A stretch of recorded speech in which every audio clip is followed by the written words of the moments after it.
Good evening, and welcome to Dreamy Academy.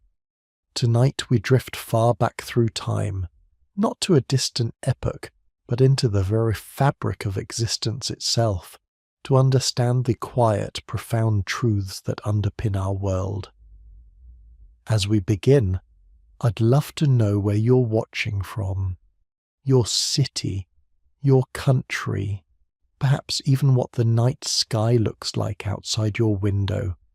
If you enjoy these peaceful explorations of science, please take a moment to like the video and subscribe. It truly helps this little corner of quiet curiosity grow. To those already subscribed, thank you sincerely for being part of this slow and thoughtful adventure. Tonight, let us begin with a gentle invitation to wonder. Every breath you take right now as you listen contains atoms that once flowed through dinosaur lungs, that built the ancient forests, that swirled in primordial oceans, and perhaps even atoms forged in the heart of a star that died billions of years before our sun was born. This isn't just poetry. It's the quiet, astonishing truth of matter itself. The universe, it turns out, is a vast, ancient recycling system, and you are intimately connected to its deepest history. But to truly appreciate this interconnectedness, we must first learn to see beyond our everyday intuitions. We carry within us so many assumptions about how the world works, ideas that feel solid and obvious, yet, when examined closely, reveal themselves to be beautiful misconceptions. Chemistry, often perceived as a realm of formulas and reactions, is in fact a profound tapestry of such hidden wonders. It asks us to look beyond the surface, to question what we think we know, and in doing so, it unveils a universe far more elegant, more surprising, and infinitely more beautiful than we could have imagined. It is a world where emptiness creates solidity, where chaos brings forth order, where the smallest scales hold the grandest secrets. Tonight, our journey begins with the very building blocks of everything, the atom. We'll gently challenge a fundamental image we all carry, an image that, while useful, obscures a deeper, more breathtaking reality. Let us allow our minds to become pleasantly overwhelmed by the interwoven tapestry of understanding, lulled by the rhythm of discovery itself. Have you ever tried to truly picture an atom? We carry an image, often, of tiny, hard spheres, like miniature marbles or billiard balls, forming the bedrock of everything we perceive. It's a comforting, tangible image, one that makes the universe feel orderly and comprehensible. It's a useful image for many things, a sturdy mental placeholder for the fundamental units of matter. But tonight, let us gently challenge that intuition.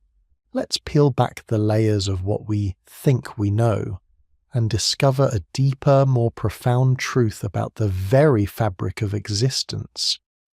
Imagine a universe where everything you touch, everything you see, everything you are, is made of these tiny, indivisible building blocks.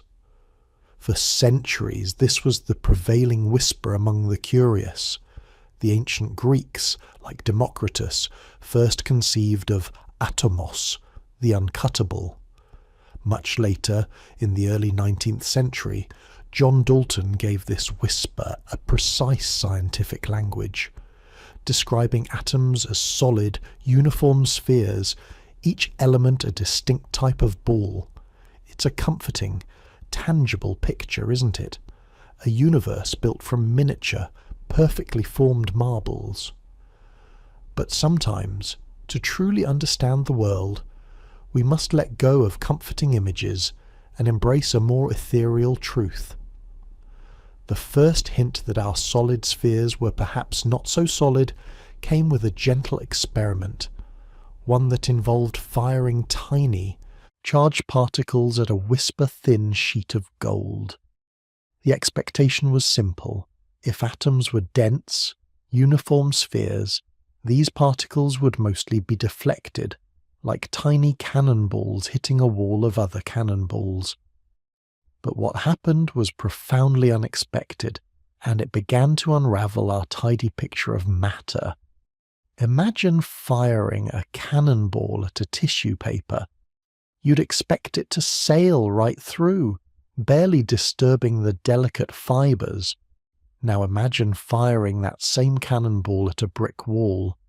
You'd expect it to bounce back, perhaps chipping the bricks. Ernest Rutherford and his team, in their quiet laboratory in Manchester in the early 20th century, were essentially doing something similar, but at an unimaginably small scale. They aimed alpha particles, which are essentially helium nuclei, tiny positively charged projectiles, at a whisper-thin sheet of gold foil. To their astonishment, most of the particles passed straight through, as if the gold wasn't even there. This was like firing a cannonball at tissue paper and it going through, but then a very, very few, bounced back sharply directly. It was, Rutherford famously mused, like firing a 15-inch shell at a piece of tissue paper and having it come back and hit you. This could only mean one thing. The atom, rather than being a solid sphere, was mostly empty space. The tiny, dense deflections indicated that all the positive charge and nearly all the mass of the atom were concentrated in an incredibly small, central nucleus. The electrons, those tiny, negatively charged particles, whirled around this nucleus in a vast, mostly empty expanse, defining the atom's overall size. So if atoms are mostly empty space, why don't we fall through the floor? Why does your hand feel solid when it touches another? The answer lies not in solidity, but in force. The electrons, though tiny, carry a powerful negative charge, creating an electromagnetic field around the atom. When two atoms approach, these electron clouds repel each other. It's this invisible electromagnetic push, not physical contact, that creates the sensation of solidity, of resistance. Your hand doesn't touch the table. Its electron clouds are repelled by the table's electron clouds. The chairs you sit on, the ground beneath your feet, even the very air you breathe, are all mostly empty space, held together by these elegant invisible forces.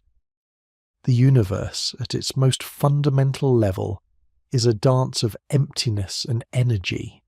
This empty fullness, this dance of forces in the void, is just the beginning of our journey into the subtle wonders of chemistry. For the electrons, these tiny, restless architects of apparent solidity, hold even more profound secrets.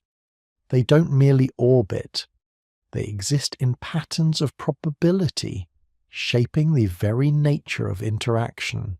And it is this intricate, probabilistic dance of electrons that dictates how atoms connect, how molecules form, and ultimately how life itself can emerge from the silent vastness of the cosmos.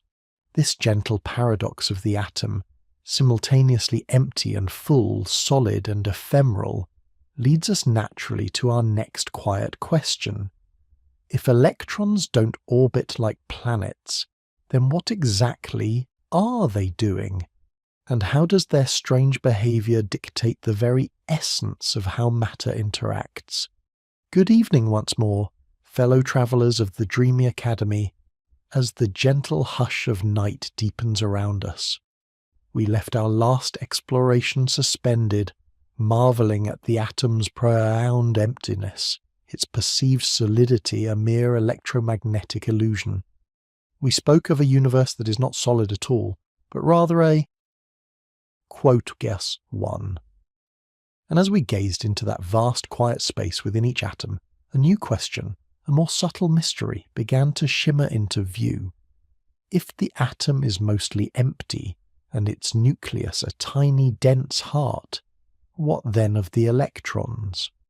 Where did they reside in this cosmic ballroom, and how do they truly perform their part in this intricate dance?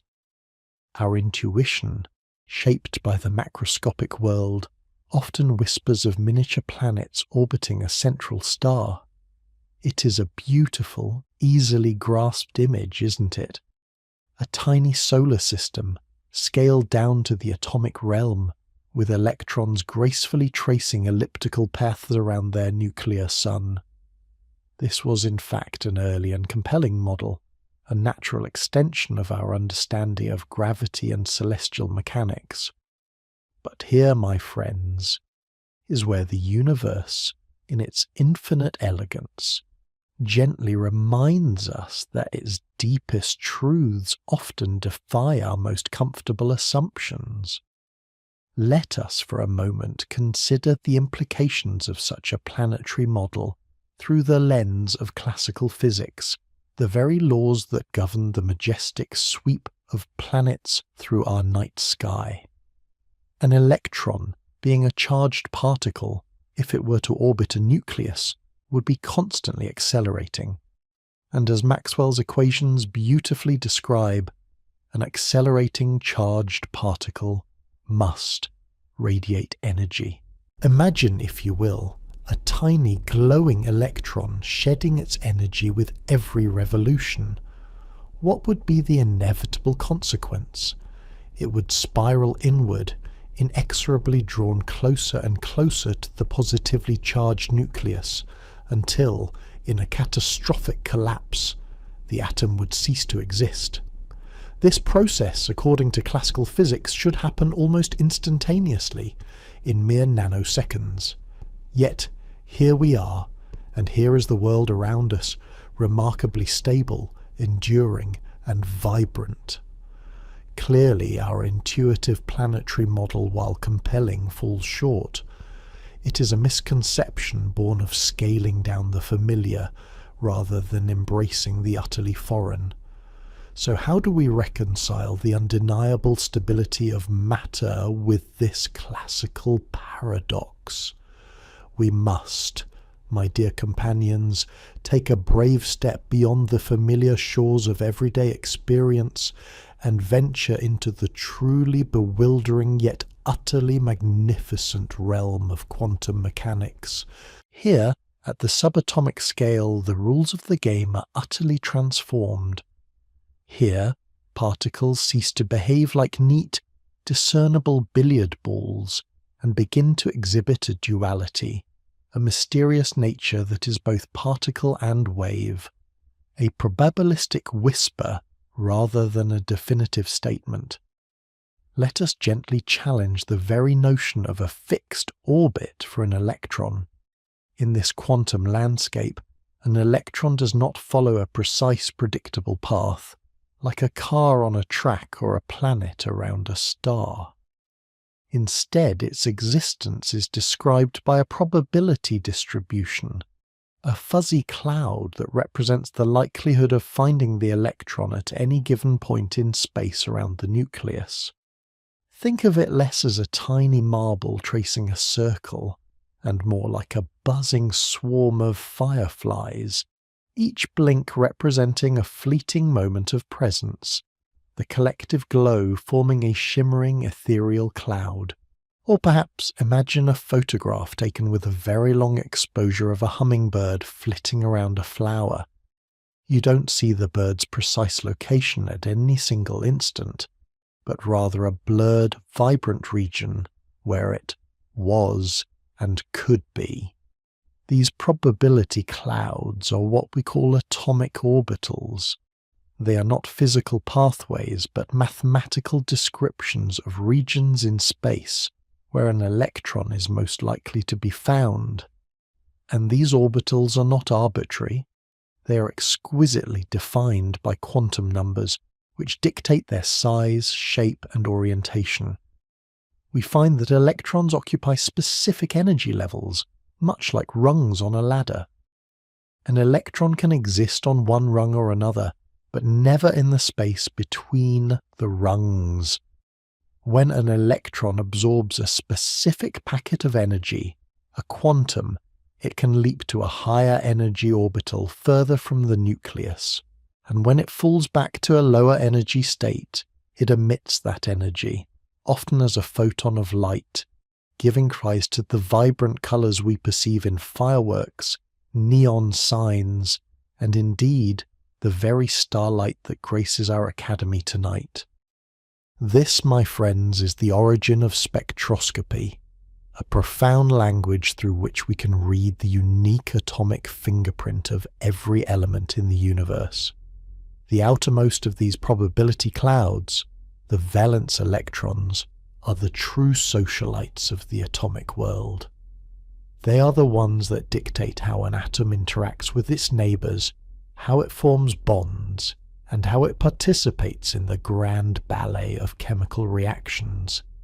An atom, in its fundamental nature, seeks stability, a state of lower energy, and it achieves this stability by filling its outermost electron shells, often by engaging in a delicate dance with other atoms.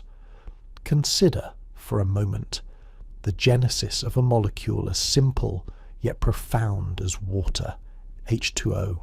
An oxygen atom, with its 6 valence electrons, yearns for 2 more to complete its outer shell.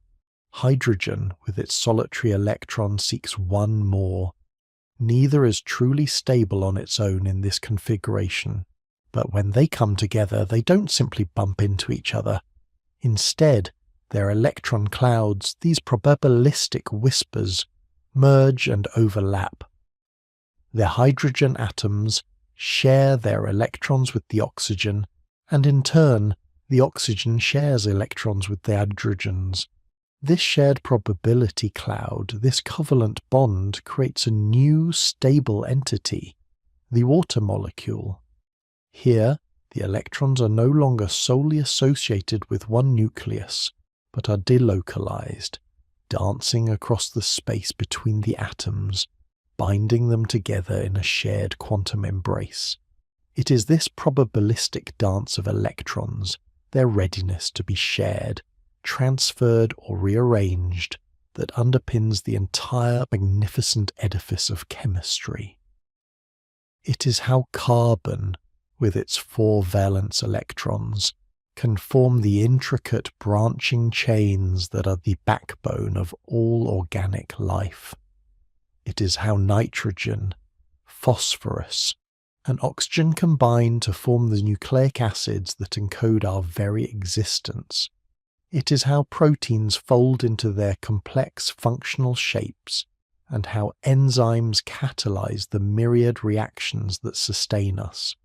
From this seemingly abstract and counterintuitive quantum reality, this world of probabilities rather than certainties, of waves rather than particles, of fuzzy clouds rather than fixed orbits, emerges the breathtaking complexity and diversity of the world we inhabit. The perceived solidity of a mountain, the vibrant hue of a flower, the intricate machinery of a living cell, the very warmth of your hand in mine, if we could truly touch across this ethereal academy, all are ultimately expressions of these tireless, probabilistic dances of electrons. They are the silent choreographers of existence, orchestrating interactions that, at a macroscopic level, appear as the tangible, predictable laws of our everyday world. This journey into the electron's true nature is a profound shift in perspective, isn't it? We move from the comforting certainty of a miniature solar system to the elegant mystery of a quantum cloud, from a world of mechanical orbits to a universe woven from probabilities and energy levels. But in this shift, we gain not confusion, but a deeper, more wondrous appreciation for the intricate, almost magical mechanisms that build our reality. The atom, far from being a simple solid sphere, is a dynamic, energetic nexus of potential, a testament to the universe's capacity for surprise. And as we contemplate this incredible quantum ballet, this invisible architecture of life and matter, we are invited to consider how these fundamental interactions, governed by the seemingly strange rules of the very small, give rise to the familiar and the grand. How does the specific arrangement of these electron clouds determine not just how atoms bond, but what properties those resulting molecules will possess? How do these microscopic dances lead to the vast observable properties of everything from a single crystal to the entire cosmos? Let us carry this newfound appreciation for the electron's probabilistic dance into our next quiet contemplation. For the very forces that hold molecules together, that give matter its structure and reactivity, are themselves another layer of misconception, often oversimplified, yet holding within them a profound beauty that is truly worth exploring. Until then, may your thoughts be as expansive and as luminous as the quantum clouds we have explored tonight. Good night, my dear friends. Good evening, dear friends, and welcome back to our quiet corner within the Dreamy Academy. As the night deepens around us, we find ourselves poised at the threshold of another profound revelation, ready to peel back yet another layer of misconception that often obscures the elegant truths of our chemical universe. We have journeyed through the atom's surprising emptiness, and we have danced with the electron's probabilistic cloud, understanding how these quantum whispers coalesce to form the very bonds that give molecules their identity. Now, with the image of water's beautifully stable, covalently bonded structure still fresh in our minds, a new question gently arises from the depths of our shared curiosity.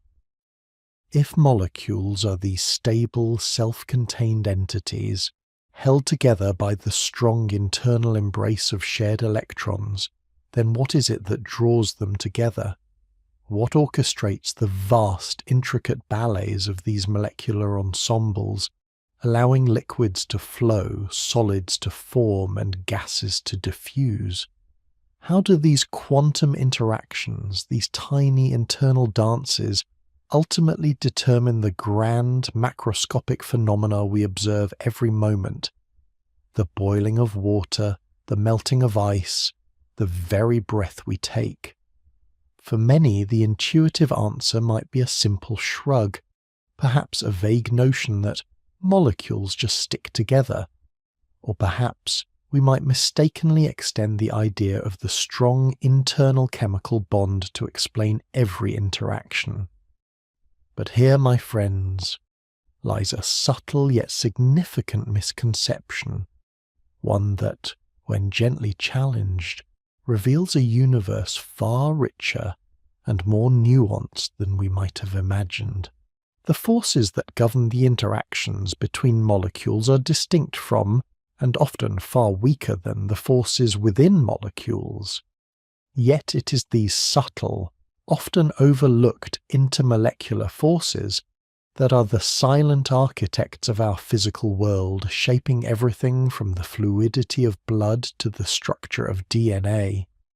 Let us begin by envisioning a vast invisible ballet, a ceaseless, intricate dance occurring at the molecular level, right beneath the surface of our perception. Imagine molecules not as isolated islands, but as tiny dynamic dancers, each possessing its own unique rhythm and movement, and each feeling the subtle pull and push of its neighbours. These are not the powerful, definitive grips of covalent or ionic bonds, which are like the unbreakable embrace of partners in a lifelong commitment. No, these are the fleeting glances, the gentle brushes, the momentary attractions and repulsions that define the social dynamics of the molecular world. These are what we call intermolecular forces, or IMFs. The beauty of these forces lies in their origin. They are all, at their heart, electrostatic. They arise from the uneven distribution of electron density, from the ceaseless quantum flutter of electrons within and around atoms. Even in molecules that appear perfectly symmetrical and electrically neutral, this internal electron motion is never truly static. Consider for a moment the simplest of these interactions, the most ubiquitous, and perhaps the most poetic in its transient nature. The London dispersion forces. Often simply called dispersion forces. Imagine a perfectly nonpolar molecule, like a noble gas atom such as helium or neon, or a molecule like methane, CH4. Intuitively, we might expect no attraction between them. But remember our electron's true nature. It is a probability cloud, constantly shifting and undulating. For a fleeting instant, purely by chance, the electrons in one atom or molecule might momentarily cluster on one side, creating a transient, tiny, instantaneous dipole, a temporary separation of charge. Like a ripple spreading outwards, this temporary dipole can then induce a corresponding temporary dipole in a neighbouring molecule, creating a momentary weak attraction. It's like a whisper echoing through a crowded room, briefly drawing two strangers closer before fading away. These dispersion forces are present in all molecules, regardless of their polarity. They are the universal hum in the background of all molecular interactions. Their strength, however, depends on how easily the electron cloud can be distorted, a property we call polarizability. Larger molecules with more electrons and more diffuse electron clouds are more easily distorted, leading to stronger dispersion forces. This is why, for instance, iodine, I2, a large molecule, is a solid at room temperature, while fluorine, F2, a much smaller molecule, is a gas. The difference, the cumulative strength of these fleeting, momentary attractions, making iodine's dance partners hold on just a little tighter. Stepping beyond these universal whispers, we encounter molecules with a more permanent sense of self, molecules that possess an inherent, unwavering asymmetry in their electron distribution. These are our polar molecules, and they give rise to dipole forces. Recall our discussion of covalent bonds and electron sharing. When electrons are shared unequally between atoms of differing electronegativity, they're fest for electrons. One end of the molecule acquires a slight negative charge, d sext, and the other a slight positive charge, d plus. Think of a water molecule, H2O, or hydrogen chloride, HCl. These molecules are like tiny permanent magnets, each with a distinct positive and negative pole. In a collection of such polar molecules, these tiny magnets will naturally orient themselves to maximize attraction. The positive end of one molecule will be drawn to the negative end of another. It's a more deliberate and consistent alignment than the fleeting dance of dispersion forces, like a line of dancers holding hands, facing each other in a specific attractive pattern. These dipole forces are generally stronger than dispersion forces for molecules of comparable size, and they play a crucial role in determining properties like solubility and boiling points.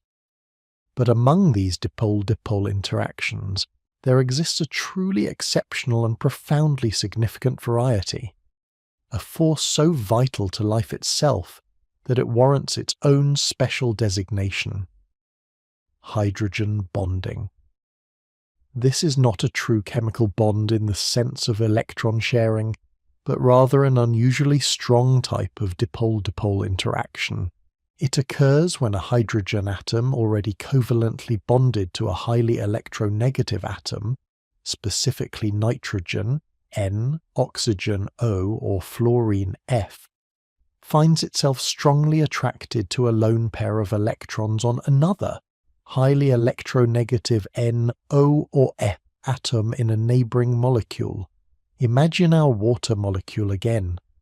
The oxygen atom, being highly electronegative, pulls the shared electrons away from the hydrogen atoms, leaving the hydrogens with a significant partial positive charge, D+, and the oxygen with a significant partial negative charge, D. These exposed hydrogens are then powerfully drawn to the lone electron pairs on the oxygen atoms of your other water molecules. This creates a remarkably strong directional attraction, forming a delicate interconnected network. The consequences of hydrogen bonding are nothing short of miraculous, profoundly shaping our world. It is why water has an unusually high boiling point for such a small molecule. It takes a substantial amount of energy to break apart that intricate web of hydrogen bonds. It is why ice is less dense than liquid water, a rare anomaly that allows aquatic life to survive frozen winters. It is why water is the universal solvent, capable of dissolving so many substances, and crucially, it is the very force that stabilizes the double helix of DNA, holding together the two strands of our genetic blueprint. Without hydrogen bonding, life as we know it would simply not exist. Now, you might be thinking, these forces sound rather weak compared to the mighty covalent bonds we discussed. And you would be correct. A typical covalent bond might require hundreds of kilojoules per mole to break, while even the strongest hydrogen bond might only require 1040 kJ mole, and dispersion forces even less. Yet, here is where the profound power of numbers comes into play. In a single drop of water, we are not dealing with just a few molecules, but with quadrillions upon quadrillions of them. When these seemingly weak intermolecular forces are multiplied by such astronomical numbers, their collective strength becomes immense, dominating the macroscopic properties of matter. Consider the act of boiling water. We are not breaking the covalent bonds within the water molecules. H2O remains H2O whether it's liquid or gas. Instead, we are providing enough energy to overcome the vast network of hydrogen bonds and dispersion forces between the water molecules, allowing them to escape into the gaseous phase. Similarly, when ice melts, we are disrupting the rigid crystalline arrangement held by hydrogen bonds, allowing the molecules to move more freely, but still largely interact as a liquid. This distinction, my friends, is paramount and often a source of confusion. Breaking intermolecular forces leads to a change of state, e.g., solid to liquid, liquid to gas, while breaking intramolecular covalent or ionic bonds leads to a chemical change, transforming one substance into entirely new ones. This is why sugar dissolves in water. Intermolecular forces between sugar and water molecules are formed. But if you heat sugar too much, it caramelizes and then burns. Covalent bonds within the sugar molecules are broken. So the next time you marvel at the shimmering surface tension of water, feel the viscosity of honey, or observe the precise boiling point of a substance, remember the invisible architects at play. It is not merely the quote, Ikeas, but rather that they engage in a sophisticated and ceaseless dance of attraction and repulsion, mediated by these subtle yet powerful intermolecular forces. These forces dictate how molecules pack together, how easily they flow, how readily they evaporate, and ultimately how they interact with their surroundings and with us. We have now unveiled the secret language by which molecules communicate, how they arrange themselves into the vast, intricate structures that comprise our world. From the transient whispers of dispersion forces to the profound embrace of hydrogen bonds, these interactions are not merely footnotes in the grand story of chemistry. They are the very narrative itself, shaping the properties of every substance, every living organism, every facet of existence. As we conclude this chapter, I invite you to carry this newfound appreciation for the subtle power of intermolecular forces into your observations of the world. Notice the dew on a spider web, the way oil and water separate, the gentle resistance of syrup as you pour it. In each instance, you're witnessing the direct manifestation of these invisible ballets, but our journey is far from over. We have explored the atom, the electron, the bond, and now the forces between molecules. Yet, how do these fundamental principles scale up? How do they lead to the breathtaking complexity of biological systems, to the materials that build our technologies, to the very structure of our planet? This, my friends, is a question that beckons us forward, promising even deeper wonders in our next shared contemplation. Until then, let the quiet wisdom of these molecular dances resonate within you. Good night. Good evening, cherished companions of the Dreamy Academy.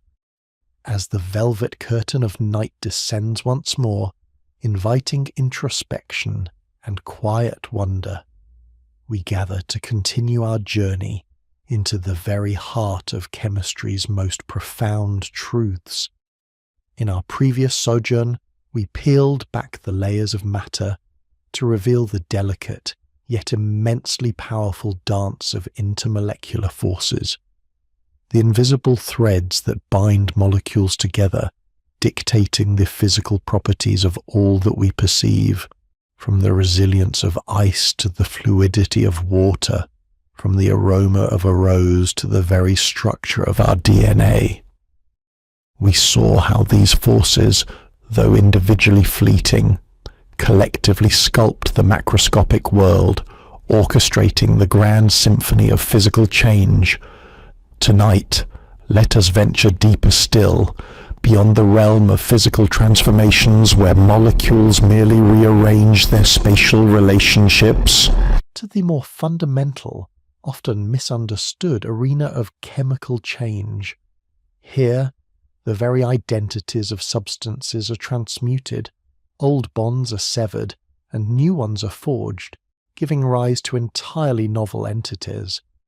It is a realm of profound alchemy, occurring ceaselessly around and within us. And within this realm lies one of the most persistent and deeply ingrained misconceptions, a whisper that often echoes in our intuitive understanding of the world, the idea that, quote 9, it sounds so logical, doesn't it? We see things burn, we feel heat, and we instinctively associate the breaking apart of fuel molecules with the liberation of energy. It's a compelling narrative, yet one that, upon closer inspection, reveals itself to be a subtle inversion of a fundamental truth. So, let us gently challenge this deeply held intuition. Let us together unravel this misconception and discover the elegant, often counterintuitive reality that underpins all chemical reactions. Consider for a moment two atoms, or two molecular fragments, held together by a chemical bond. What is this bond fundamentally? It is a force of attraction, a stable arrangement where the atoms have found a lower energy state by sharing or exchanging electrons. To separate these two entities, to pull them apart, what must we do? We must overcome that attractive force. And overcoming a force, dear friends, always requires an input of energy. Think of it this way. Imagine two magnets, firmly stuck together. To separate them, you must exert effort. You must put in energy to pull them apart. The magnets do not spontaneously release energy as they separate. Rather, you invest energy into their separation. Similarly, if you lift a heavy object against the force of gravity, you're expending energy, storing it as potential energy in the object. It is precisely the same with chemical bonds. To break a bond, to disrupt that stable, attractive interaction between atoms, energy must be absorbed from the surroundings. It's an uphill battle, a climb against the attractive forces. This energy required to break a specific bond is known as its bond dissociation energy. It is a precise measure of the energy investment needed to cleave that particular connection. So, the first crucial truth we uncover tonight is this.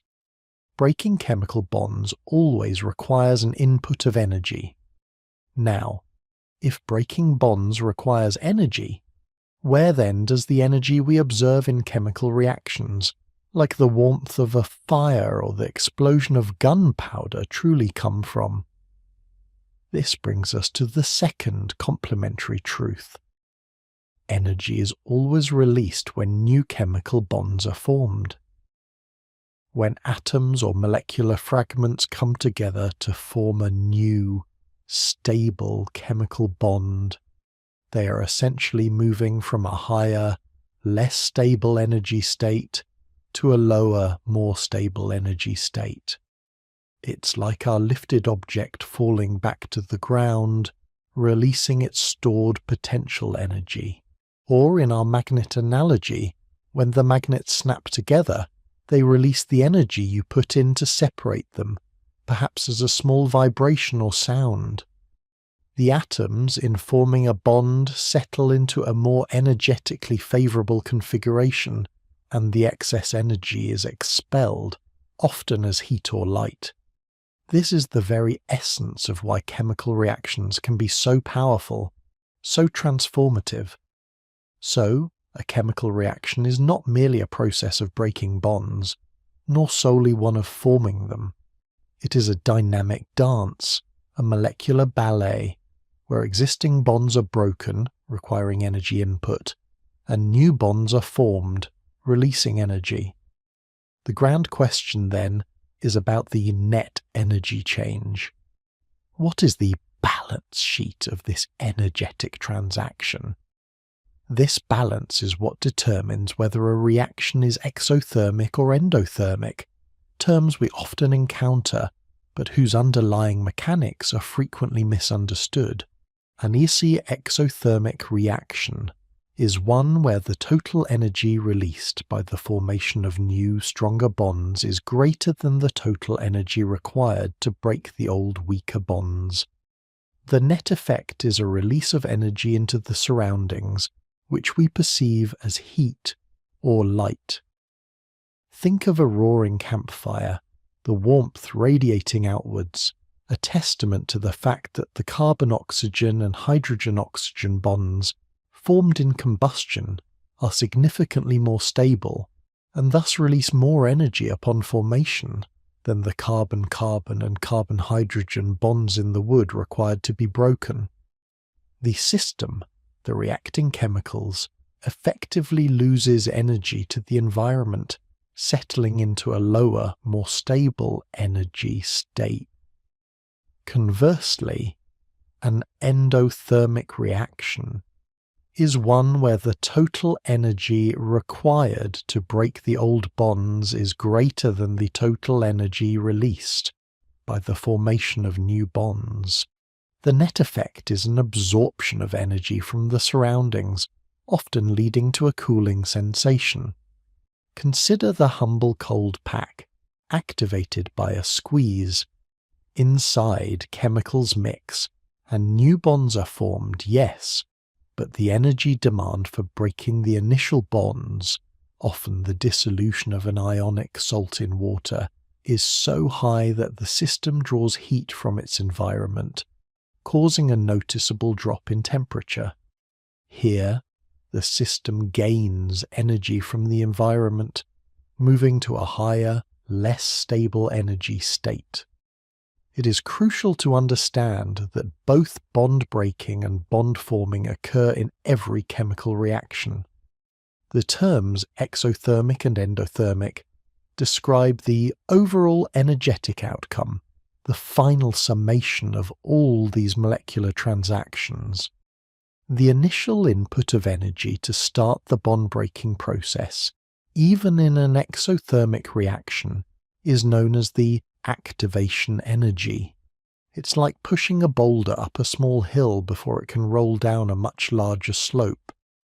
That initial push, that activation energy, is the energy required to destabilize the reactants enough to begin breaking their bonds, allowing the rearrangement into products.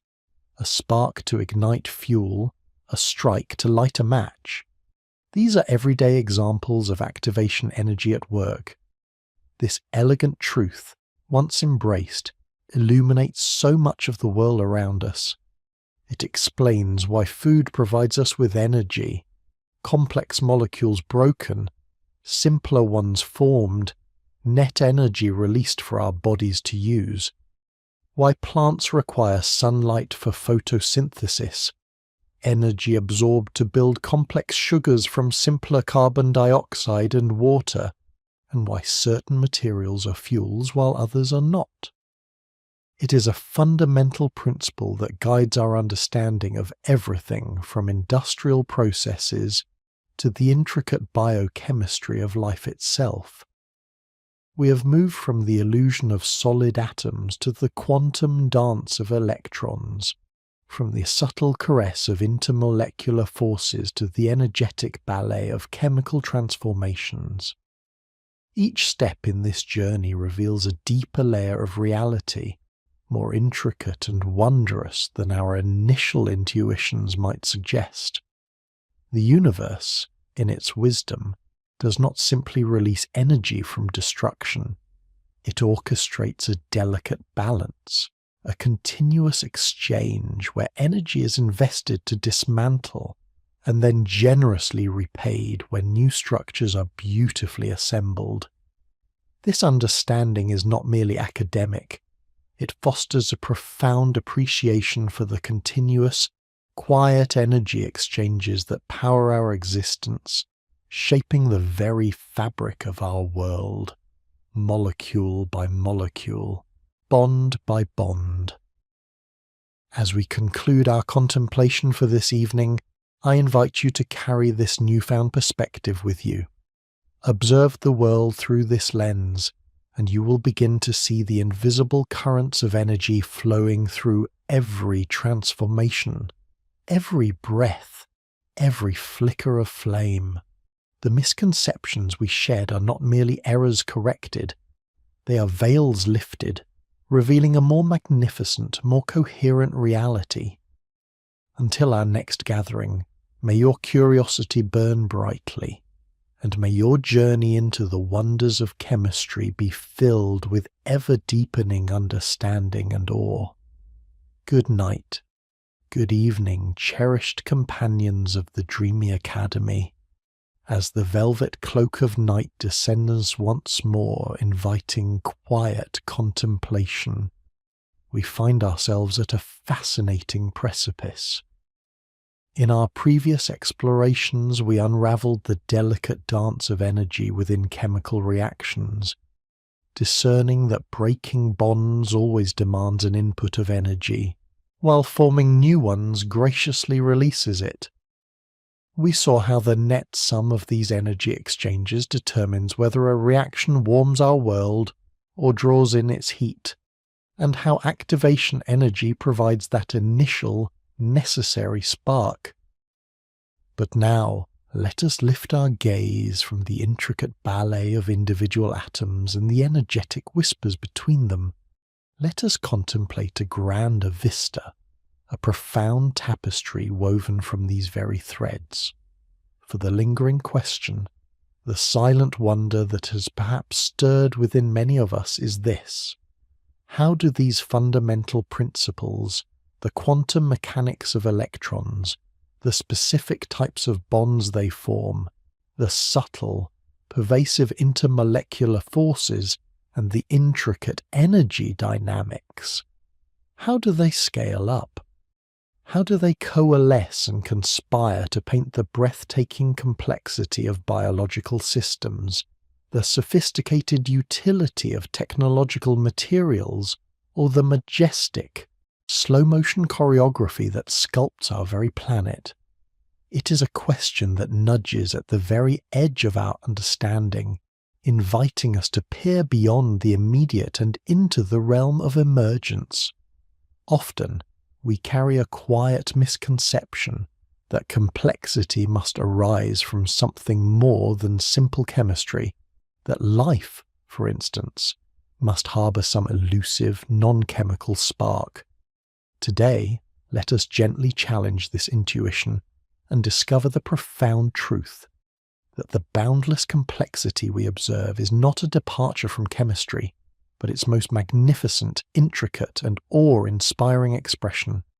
Imagine, if you will, a single note played on a flute. It is beautiful, pure, a simple vibration. Now, imagine an orchestra, each instrument playing its part, creating harmonies, dissonances, crescendos, and diminuendos. The symphony that emerges is undeniably more than the sum of its individual notes. It possesses qualities, emotion, narrative, structure that no single note could ever convey. Yet every single sound in that symphony is still at its core a vibration, a simple physical phenomenon. This, my friends, is the essence of what we call quote 12. In chemistry, when individual atoms, governed by their quantum rules, link together to form simple molecules, they acquire new characteristics. Water, for instance, is a molecule of hydrogen and oxygen, but its unique properties, its ability to dissolve so many substances, its high specific heat, its unusual density changes upon freezing, are emergent. They are not simply the properties of hydrogen or oxygen alone, but arise from the specific geometry and strong hydrogen bonding within the H2O molecule. Now, let us continue this ascent.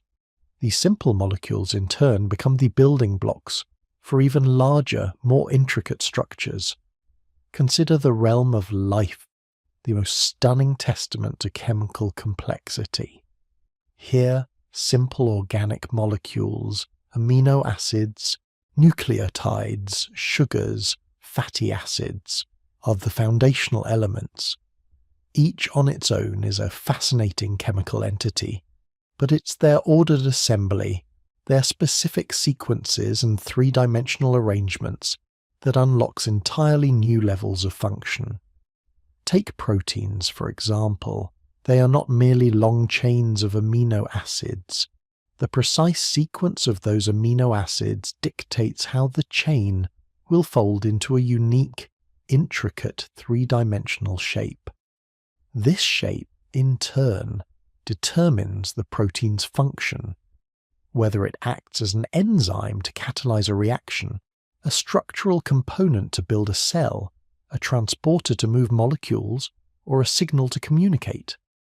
The emergent property here is biological function, arising from the specific chemical architecture and interactions within the protein.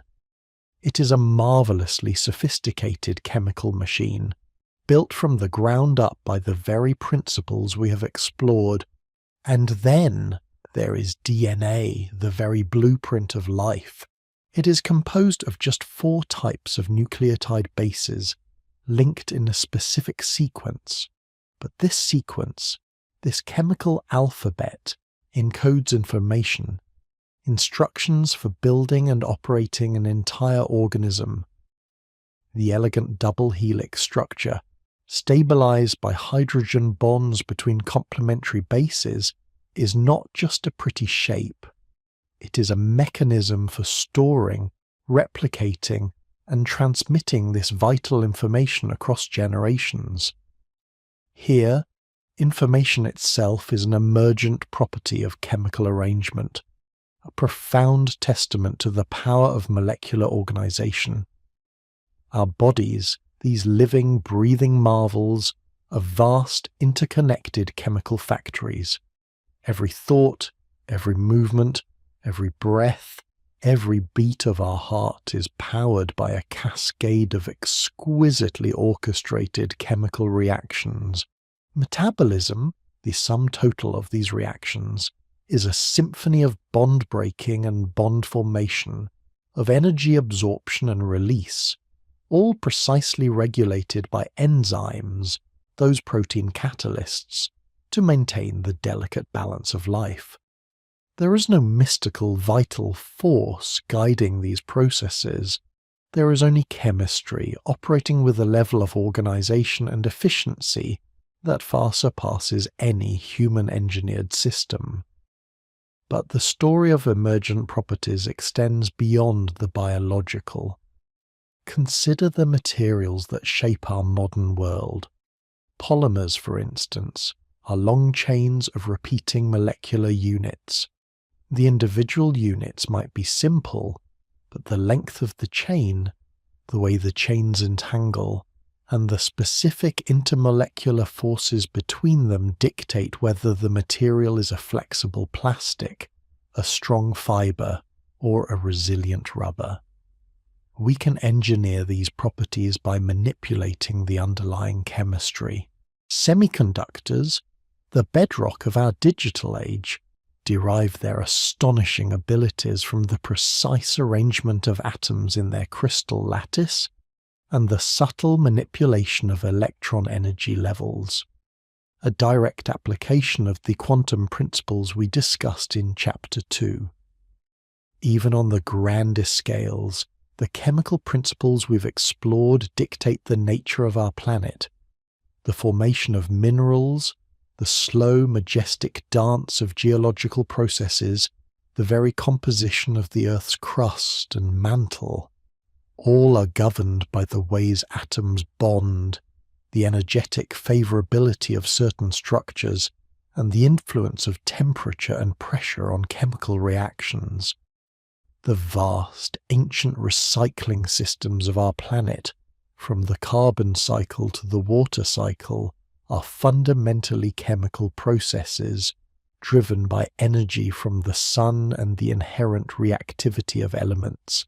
So, as we bring our thoughts to a gentle close this evening, let us reflect on this magnificent truth, that the profound complexity of the universe, from the intricate machinery of a single cell to the towering majesty of mountains, from the warmth of a chemical reaction to the cold logic of a computer chip, is not an escape from chemistry, but its ultimate, most glorious expression.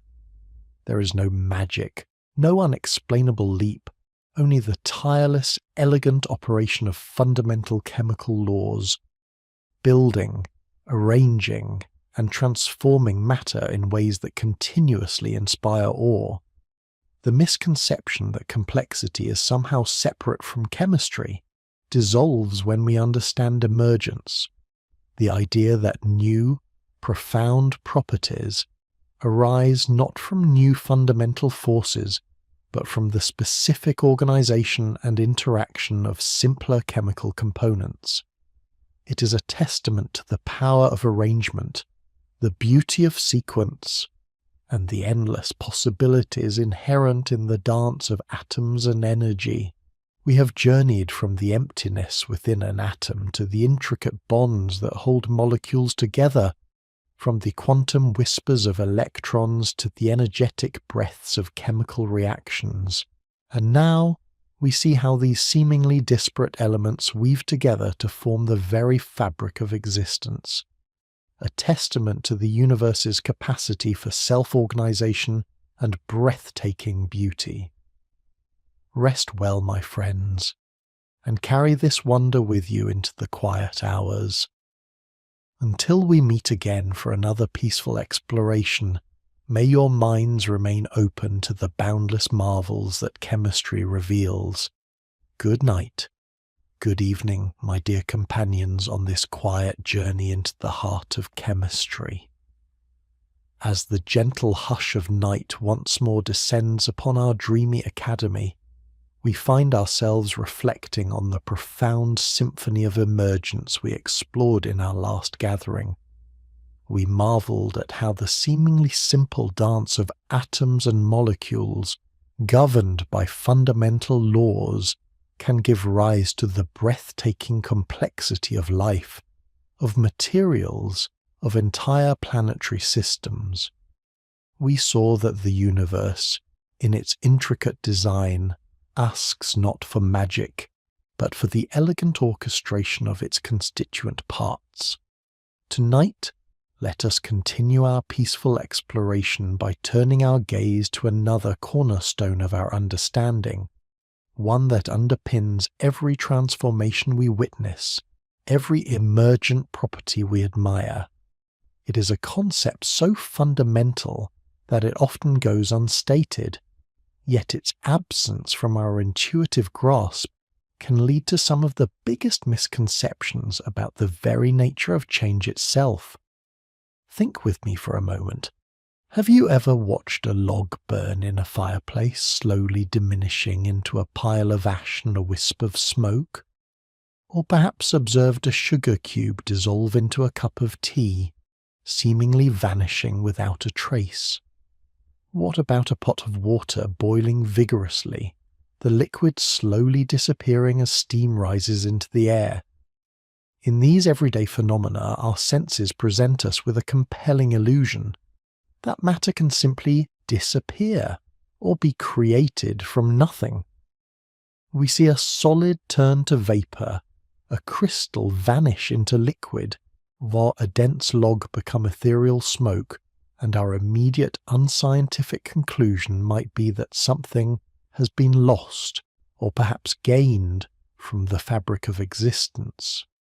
This, my friends, is a profound misconception we carry from our earliest observations. The idea that matter can be arbitrarily created or destroyed, that substances can simply cease to be or spring forth from an empty void, is a notion that haunted the alchemists of old and, in subtle ways, still colours our perception today. But chemistry, in its gentle wisdom, offers us a deeper, more reassuring truth. The universe, in its material aspect, is a closed system of exquisite conservation. Let us gently challenge this illusion of disappearance. Let us unveil the quiet, unwavering principle that stands as one of the most significant pillars of modern chemistry, the law of conservation of mass. This law, in its elegant simplicity, states that for any closed system, matter is neither created nor destroyed by chemical reactions or physical transformations.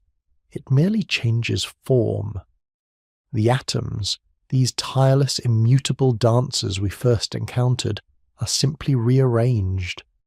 Their bonds are broken, new bonds are formed, their spatial relationships shift, but the atoms themselves, the fundamental building blocks, persist.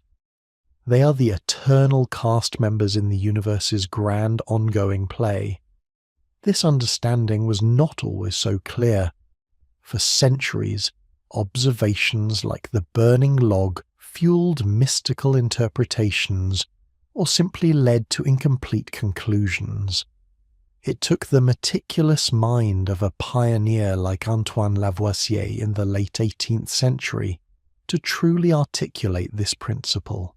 He wasn't the first to ponder it, but his rigorous use of quantitative measurements, weighing reactants before a reaction, and all products, including gases, after it, provided the undeniable evidence. He meticulously demonstrated that when mercury calx was heated, it produced pure mercury and a gas, oxygen, and the total mass remained constant. When he burned substances, he carefully collected the gases produced, showing that what seemed to vanish had merely spread out, transformed into invisible forms. It was a revolutionary shift from qualitative observation to precise quantitative science, laying the very foundation for chemistry as we know it. Imagine, if you will, our burning log once more. As the flames dance, consuming the wood, it certainly looks as if mass is being lost. The log shrinks, turns to ash, and smoke billows upward. But if we were to conduct this experiment in a perfectly sealed, transparent container equipped with highly sensitive scales, we would observe something remarkable. The mass of the container with the log and the air within it would remain precisely the same throughout the entire combustion process. The carbon atoms, the hydrogen atoms, the oxygen atoms that made up the wood and the surrounding air haven't vanished. They have merely been rearranged.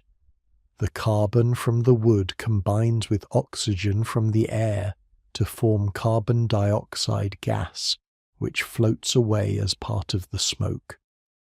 The hydrogen from the wood combines with oxygen to form water vapour, also part of the smoke, often invisible. What remains as ash are the inorganic mineral components of the wood, which did not combust.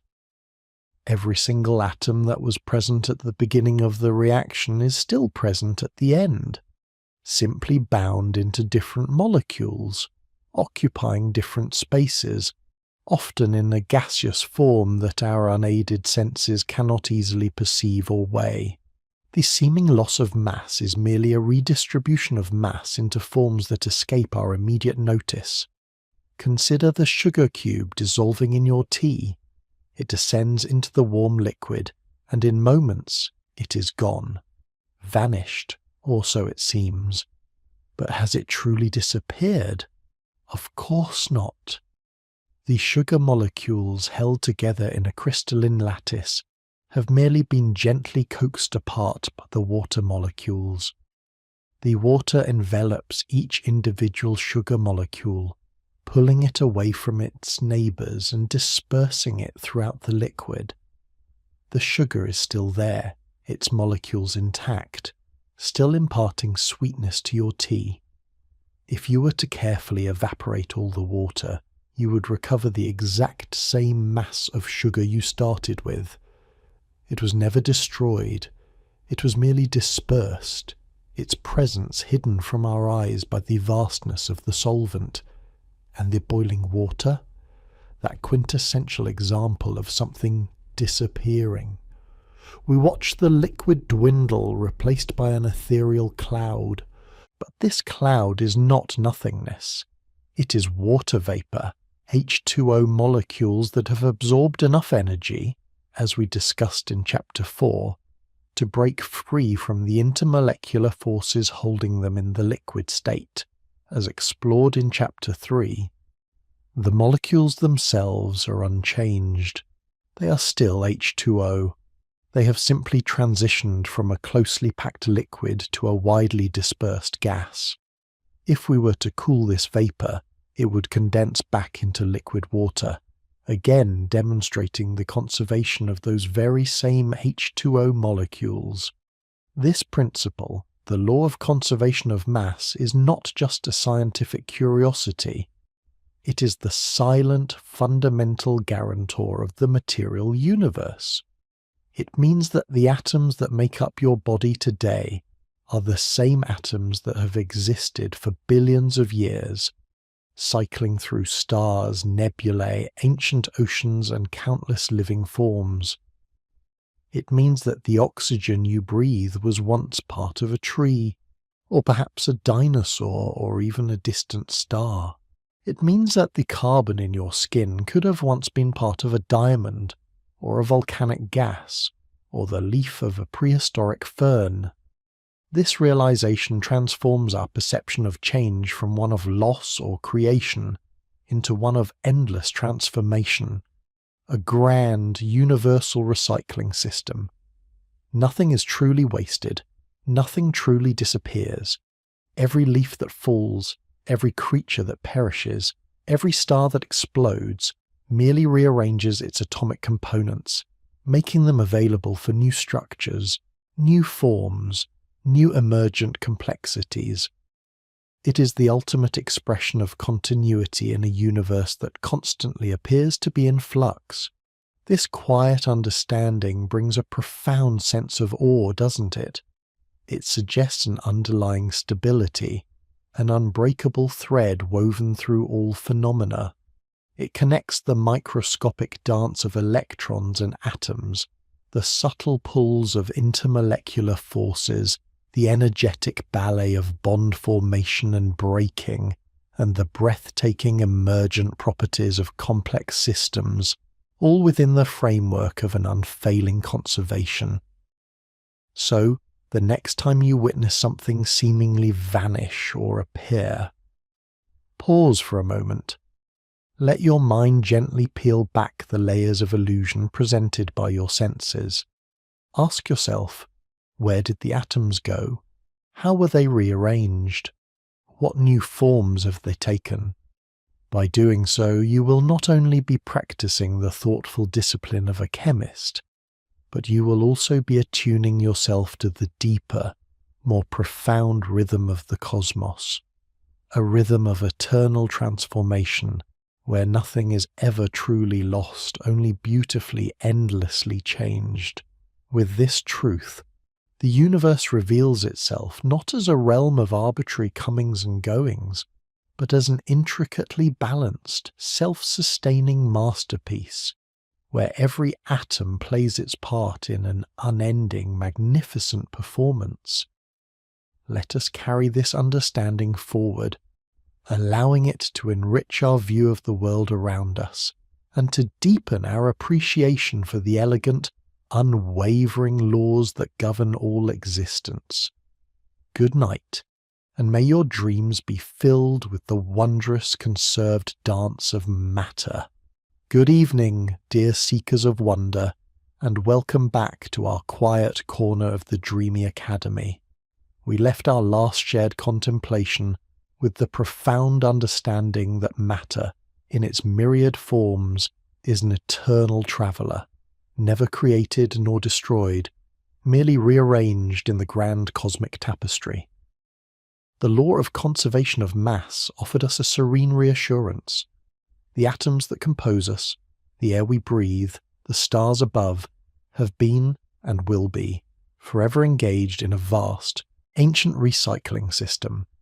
Tonight, we turn our gaze to an equally fundamental, yet often more elusive partner in this cosmic ballet: energy.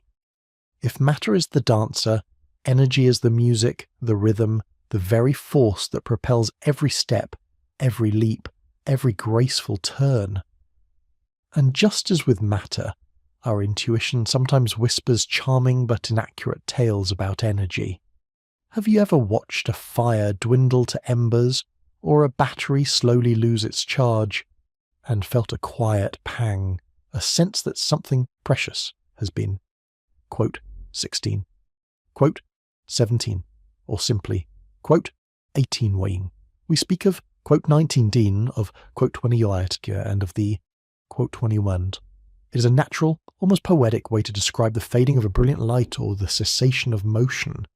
And yet this common perception harbours one of chemistry's most elegant misconceptions, the idea that energy can truly vanish. Let us gently challenge this notion, for the universe, in its boundless wisdom, reveals a truth far more astonishing and enduring. The first law of thermodynamics, often known as the law of conservation of energy, stands as a bedrock principle. Energy cannot be created or destroyed. It can only be transformed from one form to another. Imagine, if you will, the universe not as a collection of separate entities, but as an immense, closed system, a grand, self-contained theatre where the total amount of energy remains absolutely constant. Within this theatre, the energy simply changes its costume, its role, its very appearance, but its essence, its total quantity, is immutable. Consider the simple act of striking a match. Before ignition, we hold chemical potential energy stored within the match head and the striking surface. With a swift stroke, friction generates heat, a form of kinetic energy at the molecular level, which then ignites the match. The chemical bonds within the match head break and new, more stable bonds form with oxygen from the air, a concept we explored in Chapter 4, remember? This rearrangement releases a burst of energy, but where does it go? It doesn't vanish.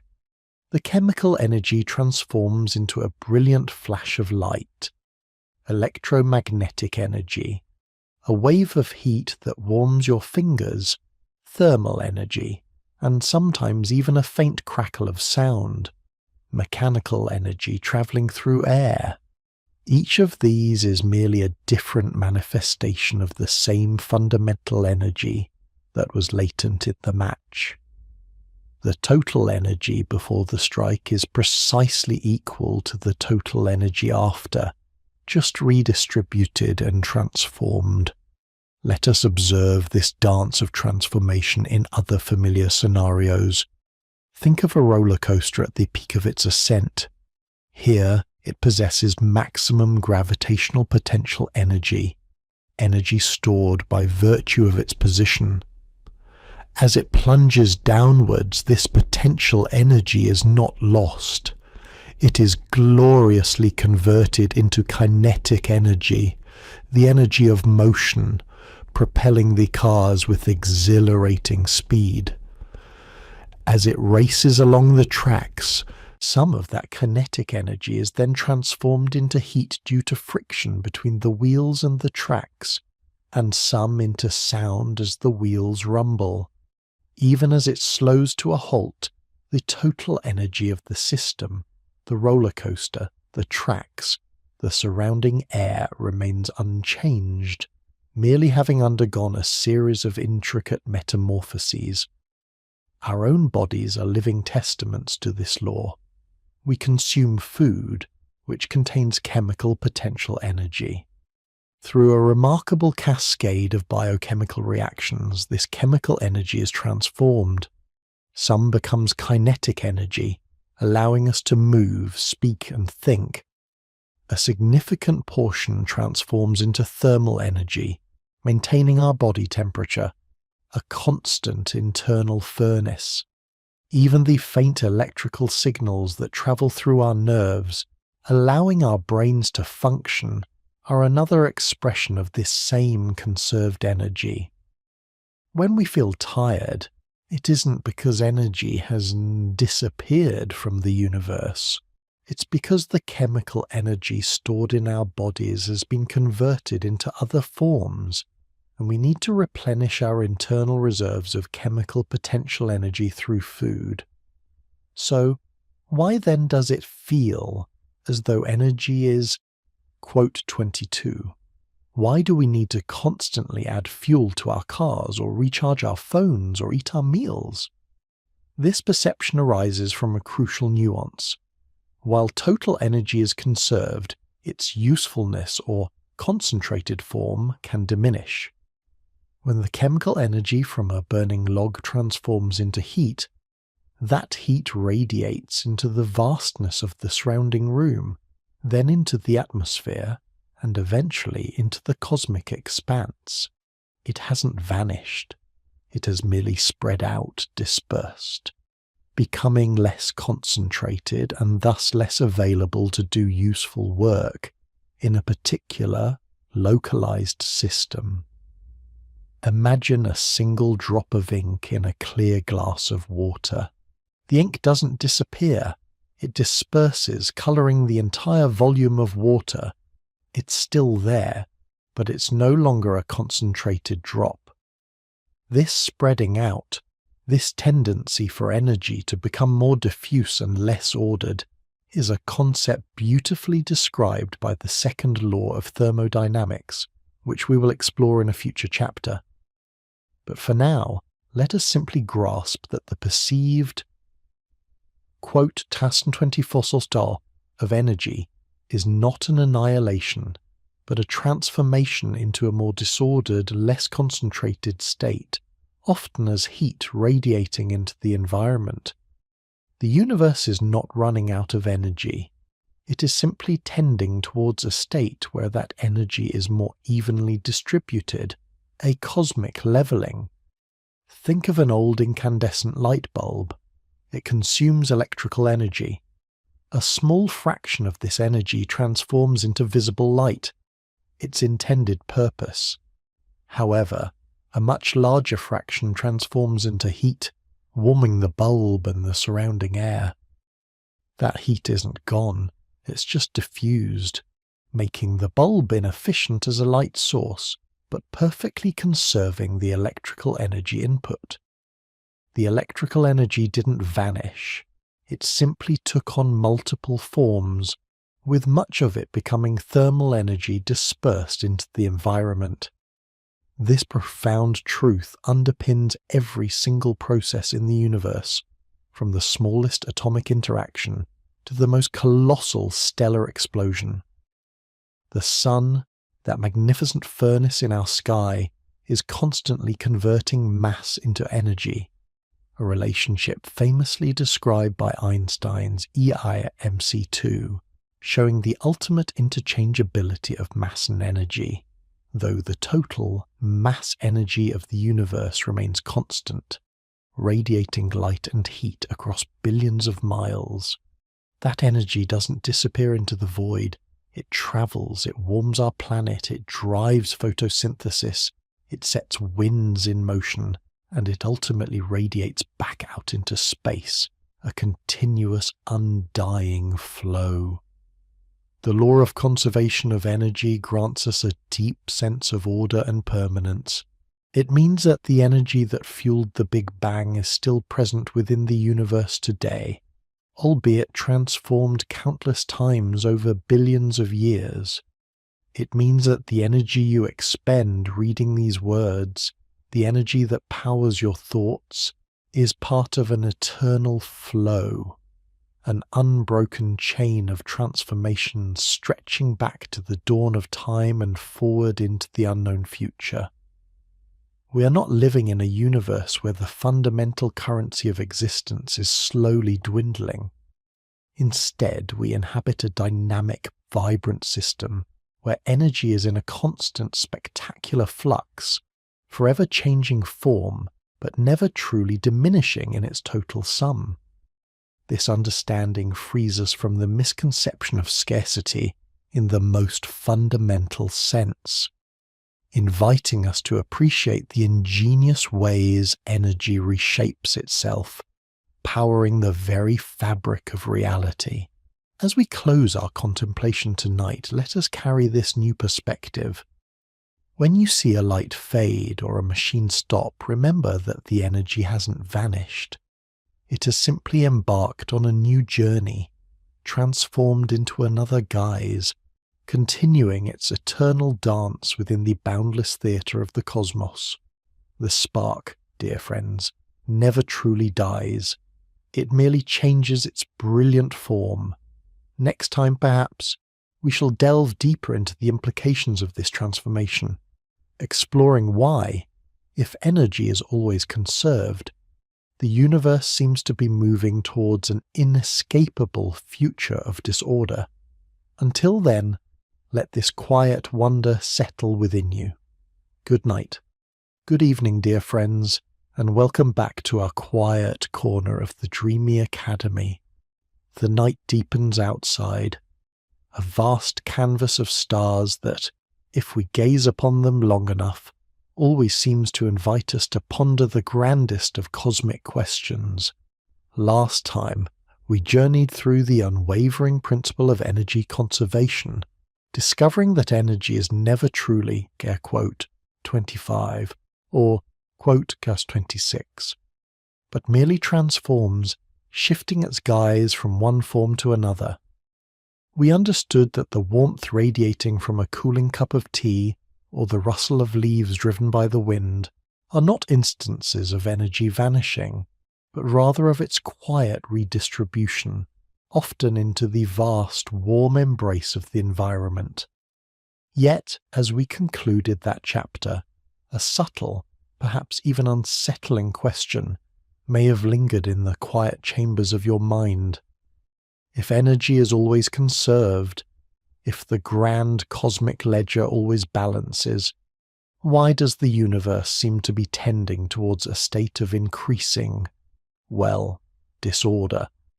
Why do things seem to fall apart, to spread out, to become less organized over time? A freshly brewed cup of coffee doesn't spontaneously reheat itself. A dropped vase doesn't reassemble. A perfectly organized bookshelf doesn't stay that way without effort. This persistent, almost universal tendency towards what we perceive as messiness or decay seems, at first glance, to contradict the elegant balance we've so carefully observed.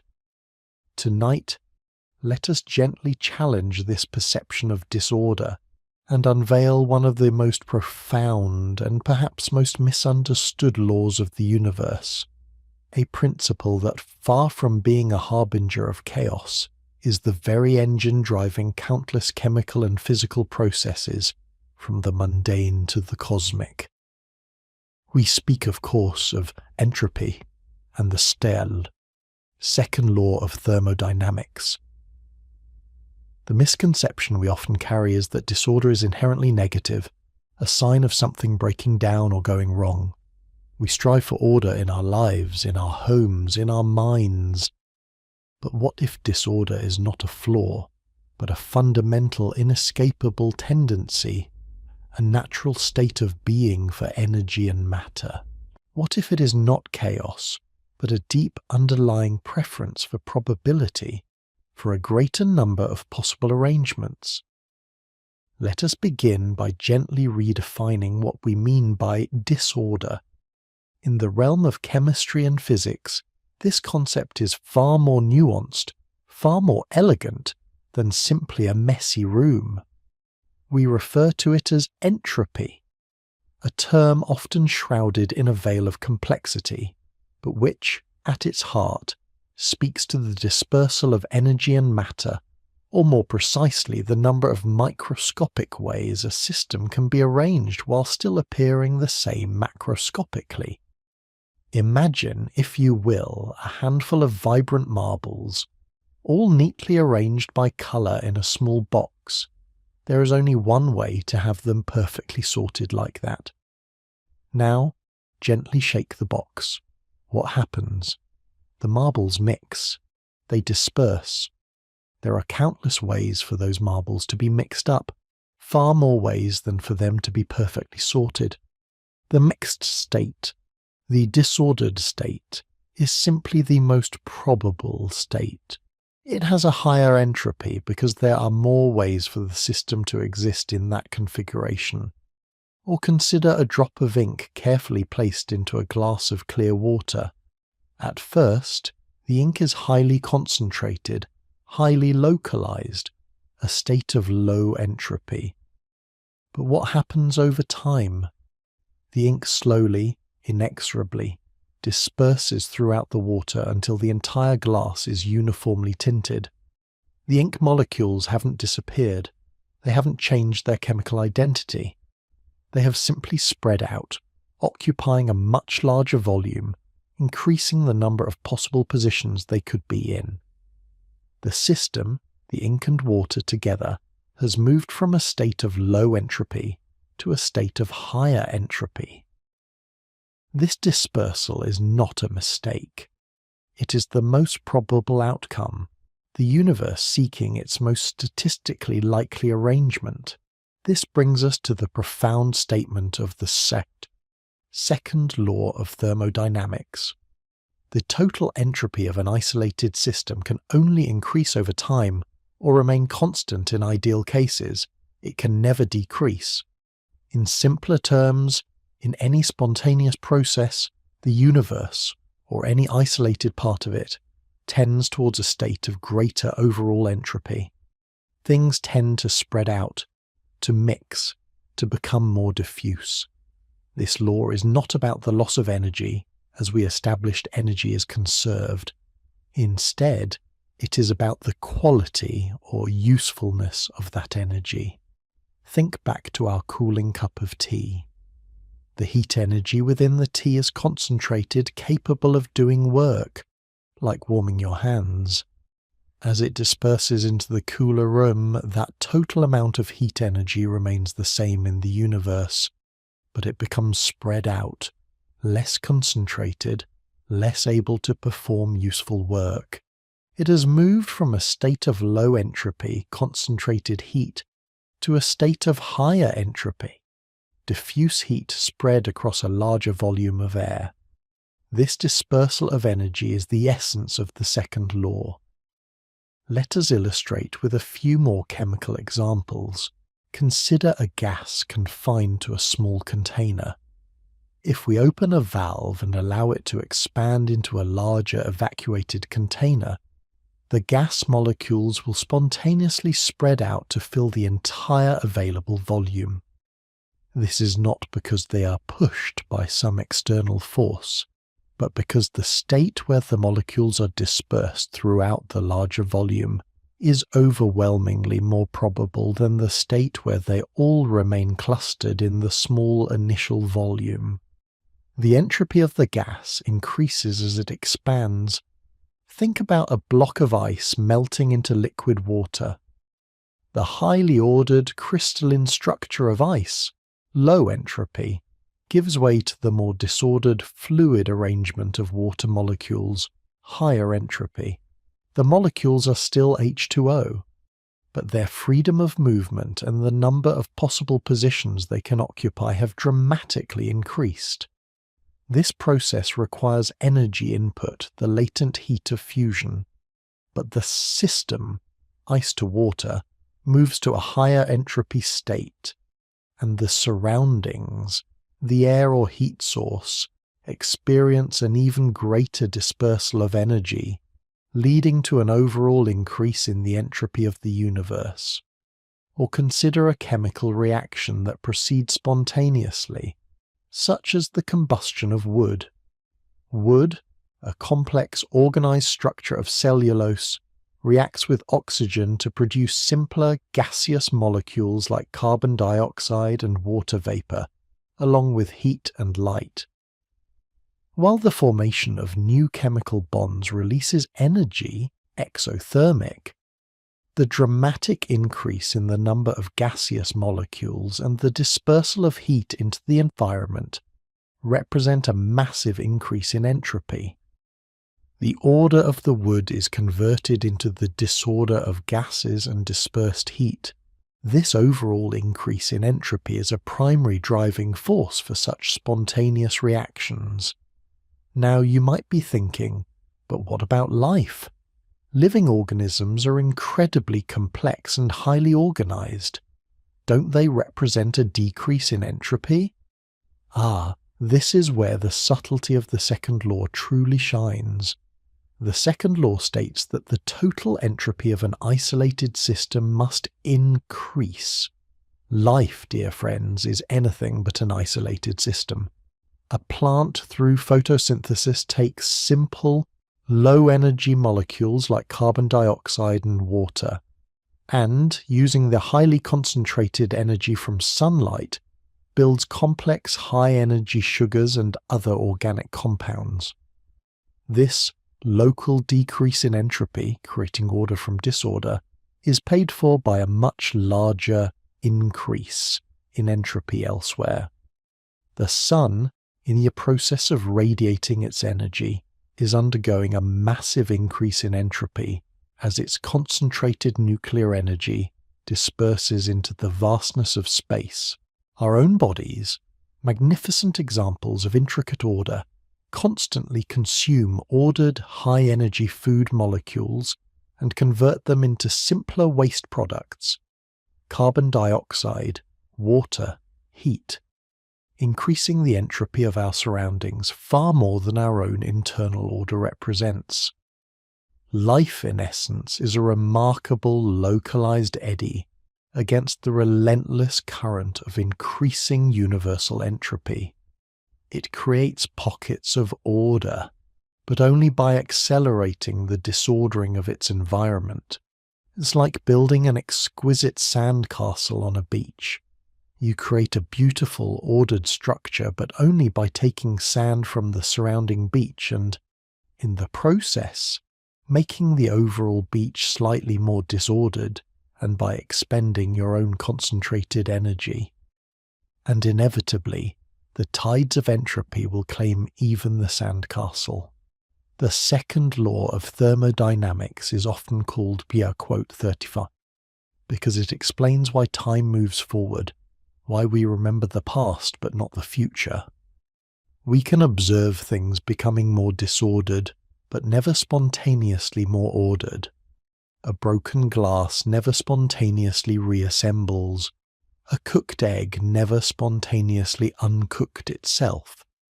These processes are not impossible because they violate energy conservation. They don't.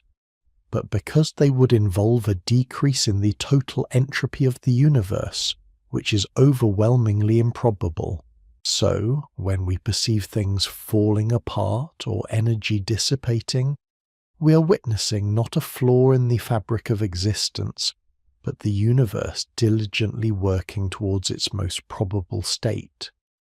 It is a profound, fundamental principle that explains why reactions proceed in one direction and not another, why heat flows from hot to cold, why the universe is expanding and evolving, and why life itself is a constant dynamic struggle to maintain local order against a backdrop of increasing universal dispersal. It is a beautiful, if sometimes melancholic, truth that the universe is always seeking a state of greater dispersal, greater statistical probability. But within this grand, inevitable tendency, there is also immense beauty and complexity, for it is this very drive towards entropy that powers our stars, drives our chemical reactions, and creates the conditions for the emergence of life, which, in its own way, creates breathtaking patterns of order, even as it contributes to the larger entropic flow. Tonight, as we conclude, let us reflect on this profound law not as a harbinger of decay, but as a testament to the universe's elegant and consistent nature. It is a chemical principle, yes, but one that touches upon the very essence of time, existence, and the dance between order and what we might now more accurately call, quote 38. We have peeled back another layer, dear friends, revealing that even what appears to be chaos is, in fact, a deeply ordered consequence of fundamental chemical and physical laws. Next time, we shall delve deeper into the intricate world of chemical reactions themselves, exploring how these fundamental laws govern the rates at which transformations occur, and why some reactions are lightning fast while others unfold over eons. Until then, may your thoughts be tranquil and your curiosity boundless. Good night, good evening, cherished companions on this quiet journey into the heart of chemistry. As the gentle hush of the night descends once more upon our dreamy academy, we find ourselves poised at the threshold of another profound mystery, one that governs the very rhythm of existence. Last we spoke, we grappled with the grand, inescapable truth of entropy, the universe's ceaseless democratic march towards greater dispersal, towards states of higher probability. We saw how this fundamental principle, the second law of thermodynamics, bestows upon time its relentless arrow, guiding all spontaneous processes. Yet, even as we acknowledge this universal inclination towards disorder, a new, equally compelling question might have begun to ripple through your thoughts, a silent query born from everyday observation. If indeed all spontaneous processes tend towards greater entropy, why then does a diamond, a seemingly unstable arrangement of carbon atoms, persist for eons? Why does a fallen log, destined to return its complex organic molecules to simpler forms, take decades to decompose, while a flash of lightning can fuse nitrogen and oxygen in an instant? Why does a single spark ignite a forest fire with terrifying speed, yet the iron in our fences rusts with a leisurely, almost imperceptible grace? This, my friends, is the beautiful paradox we shall gently unravel tonight, the enigma of reaction rates. We understand that reactions occur, and why they tend to proceed in certain directions, thanks to the laws of thermodynamics. But tonight we ask, how fast?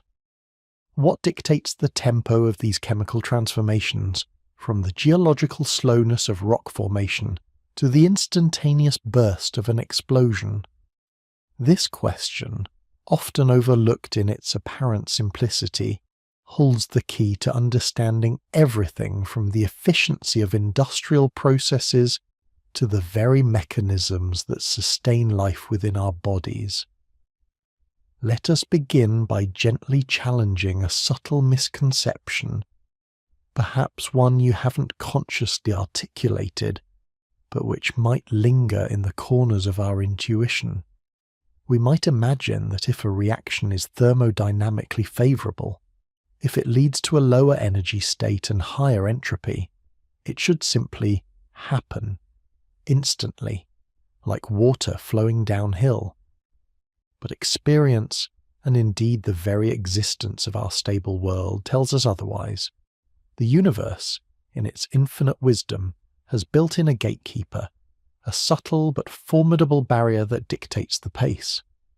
This gatekeeper, this invisible hurdle that every chemical transformation must surmount, is what we call activation energy. Do you recall our earlier discussion in Chapter 4, when we first touched upon the idea that breaking bonds requires energy, that a reaction, even an exothermic one that ultimately releases heat, often needs an initial spark, a nudge to get started? This precisely is our activation energy. Imagine a magnificent boulder perched precariously at the summit of a gently sloping hill.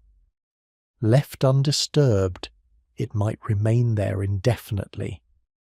The path downhill towards a state of lower potential energy is clearly available, perhaps even inevitable in the grand scheme of things.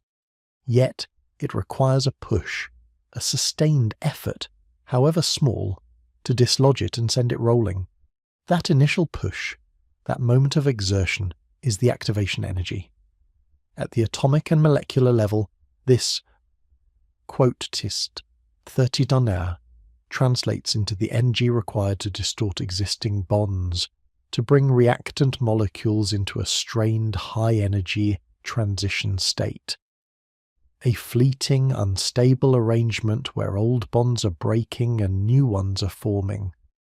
Only by reaching this energetic peak can the molecules then cascade down into the more stable, lower energy products.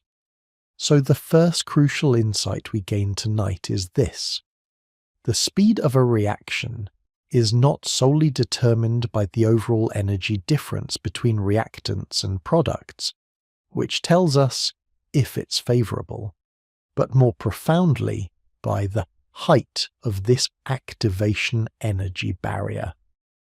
Higher barrier means fewer molecules possess the requisite energy to make the climb, and thus the reaction proceeds more slowly. A lower barrier means more molecules can easily surmount it, leading to a faster reaction. Now, how do molecules acquire this necessary energy, and what factors influence their ability to overcome this barrier? Here we introduce the elegant simplicity of Collision theory. For a chemical reaction to occur, three conditions must generally be met. First, the reactant particles, be they atoms, ions, or molecules, must collide. This seems intuitive, does it not? Just as two people must meet to interact, so too must chemical entities physically encounter each other. Second, these collisions must occur with sufficient energy. It's not enough for molecules to merely bump into each other. They must collide with enough kinetic energy to overcome that activation energy barrier, to deform their electron clouds, and to begin the process of bond rearrangement. Think of it like trying to break a nut. A gentle tap won't do. You need a forceful impact. Third, and often subtly overlooked, the colliding particles must have the correct orientation. Imagine two complex molecules needing to react. They have specific sites, specific atoms, that must come into contact for the reaction to proceed effectively. A collision where the wrong parts of the molecules meet might have enough energy, but it won't lead to a reaction, much like two puzzle pieces won't fit unless oriented correctly. With these three conditions in mind, collision, sufficient energy, and correct orientation, we can now illuminate the various factors that influence the rate of a chemical reaction, pulling back the veil on why some processes are swift and others glacial. Let us consider temperature. We have often spoken of temperature as a measure of the average kinetic energy of particles. What happens when we increase the temperature of a system? The molecules move faster, do they not? They possess greater kinetic energy. This has a dual effect on reaction rates. Firstly, faster-moving particles will collide more frequently. More collisions mean more opportunities for a reaction. Secondly, and perhaps more significantly, a higher proportion of these collisions will occur with sufficient energy to overcome the activation barrier. If our activation energy is a certain height, raising the average energy of the molecules means more of them will naturally possess the energy needed to clear that hurdle. This is why cooking food, a complex series of chemical reactions, speeds up significantly with heat, or why perishable foods are refrigerated to slow down decomposition. Next, let us turn our attention to the concentration for solutions, or pressure for gases. Imagine a crowded room versus an empty one. In the crowded room, you are far more likely to bump into someone. Similarly, if we increase the concentration of reactants in a solution, adding more solute to a given volume of solvent, or increase the pressure of a gaseous system, compressing the gas into a smaller volume, we are effectively increasing the number of reactant particles within a given space. This directly leads to more frequent collisions. More frequent collisions, assuming sufficient energy and correct orientation, translate directly into a faster reaction rate. This principle is vital in industrial chemistry, where optimizing reactant concentrations can drastically improve product yield and efficiency. For reactions involving cis solids, the concept of surface area becomes paramount. If you have a large block of sugar, it dissolves slowly in water, but if you crush that same block into fine powder, it dissolves almost instantly. Why? By increasing the surface area, we expose far more of the solid reactant to the other reactants, in this case water molecules. This vastly increases the number of sites available for collision, and thus the rate of reaction accelerates dramatically. Think of a log burning slowly versus wood shavings catching fire in a flash. The principle is identical.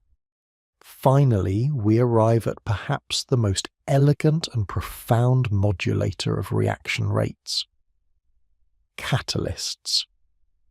A catalyst is a substance that increases the rate of a chemical reaction without itself being consumed in the process. It is neither a reactant nor a product, yet its presence can be transformative. How does it achieve this remarkable feat? A catalyst works by providing an alternative reaction pathway that has a lower activation energy. Imagine our boulder on the hill once more. A catalyst doesn't push the boulder, nor does it make the hill less steep overall. Instead, it subtly reshapes the landscape, perhaps carving a gentler, winding path down the side of the hill, or even tunneling beneath the peak. The overall elevation difference between the start and end points remains the same, but the highest point on the new path is significantly lower.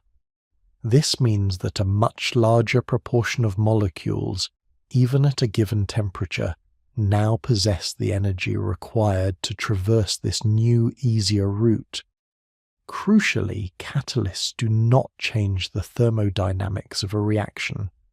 They do not alter the overall energy released or absorbed, enthalpy, nor do they change the final equilibrium position of a reversible reaction. They merely allow the system to reach that equilibrium much faster. Without catalysts, many essential biological processes like digestion or nerve impulses would occur too slowly to sustain life. Enzymes, those magnificent protein molecules within our bodies, are biological catalysts, orchestrating the countless reactions that keep us alive with breathtaking speed and specificity. Industrial catalysts are equally vital, enabling efficient production of everything from fertilizers to plastics. So when we observe a diamond's eternal glimmer, we are witnessing a thermodynamically unstable substance. It wants to become graphite, the more stable form of carbon, that persists because the activation energy for its transformation is astronomically high. It would take geological epochs for it to spontaneously revert to graphite under normal conditions. Conversely, when we see a fire rage, we are observing a reaction with a relatively low activation energy, especially once the initial spark provides the necessary initial energy, and its rate is then amplified by the increasing temperature it generates. The dance between thermodynamics and kinetics, between what reactions are possible and how fast they occur, is one of chemistry's most elegant ballets. It is the reason our world is not a chaotic maelstrom of instantaneous reactions, nor a frozen tableau of static matter. It is the delicate balance that allows for the slow majesty of geological change, the patient evolution of life, and the controlled bursts of energy that power our technologies. As we conclude this exploration, I invite you to reflect on the quiet power embedded within these principles.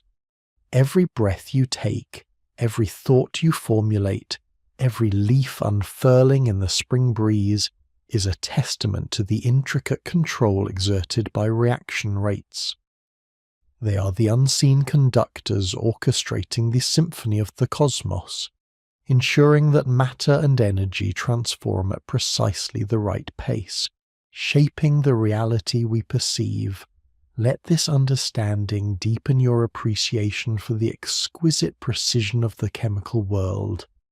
Next time, perhaps, we shall venture further into the realm where these transformations are not merely observed, but actively controlled and directed to create the myriad wonders of materials science and engineering. But for now, let us rest in the quiet contemplation of the tempo of existence. Good night and sweet dreams of chemical kinetics. Good evening, my friends, and welcome back to our quiet sanctuary, the Dreamy Academy. we have journeyed together through the very fabric of existence, peeling back layers of misconception to reveal the profound, elegant truths that govern the chemical world. From the vast emptiness within the atom to the quantum ballet of electrons, from the subtle whispers of intermolecular forces to the grand, inexorable march of entropy, we have sought to understand the fundamental rules by which the universe plays its intricate game. We have learned that matter is conserved, never truly lost, only rearranged. We have seen that energy, too, is an eternal dancer, transforming from one guise to another, never created nor destroyed. We have understood why some reactions crave energy, while others generously release it, and how the invisible hand of activation energy dictates the pace of change. And we have marveled at catalysts, those masterful facilitators that guide reactions along more efficient pathways, allowing the impossible to become the everyday. We have come to appreciate chemistry not merely as a collection of facts, but as a living, breathing symphony of forces and transformations, a universal grammar that describes how everything around us interacts. But now, as the night deepens and the stars seem to draw closer, we find ourselves at a new threshold, poised to explore perhaps the most wondrous aspect of all, how we, as curious beings, have learned not just to observe this grammar, but to speak it, to write with it, to compose entirely new verses in the grand poem of existence. The greatest misconception we encounter now, perhaps a silent whisper in the back of many minds, is that chemistry is primarily a science of discovery, of uncovering what already exists, of mixing substances and simply observing what happens. It suggests a passive role, a patient watchfulness over nature's spontaneous unfolding. And while discovery is, and always will be, a cornerstone of our pursuit, it tells only half the story. Let us gently challenge this notion.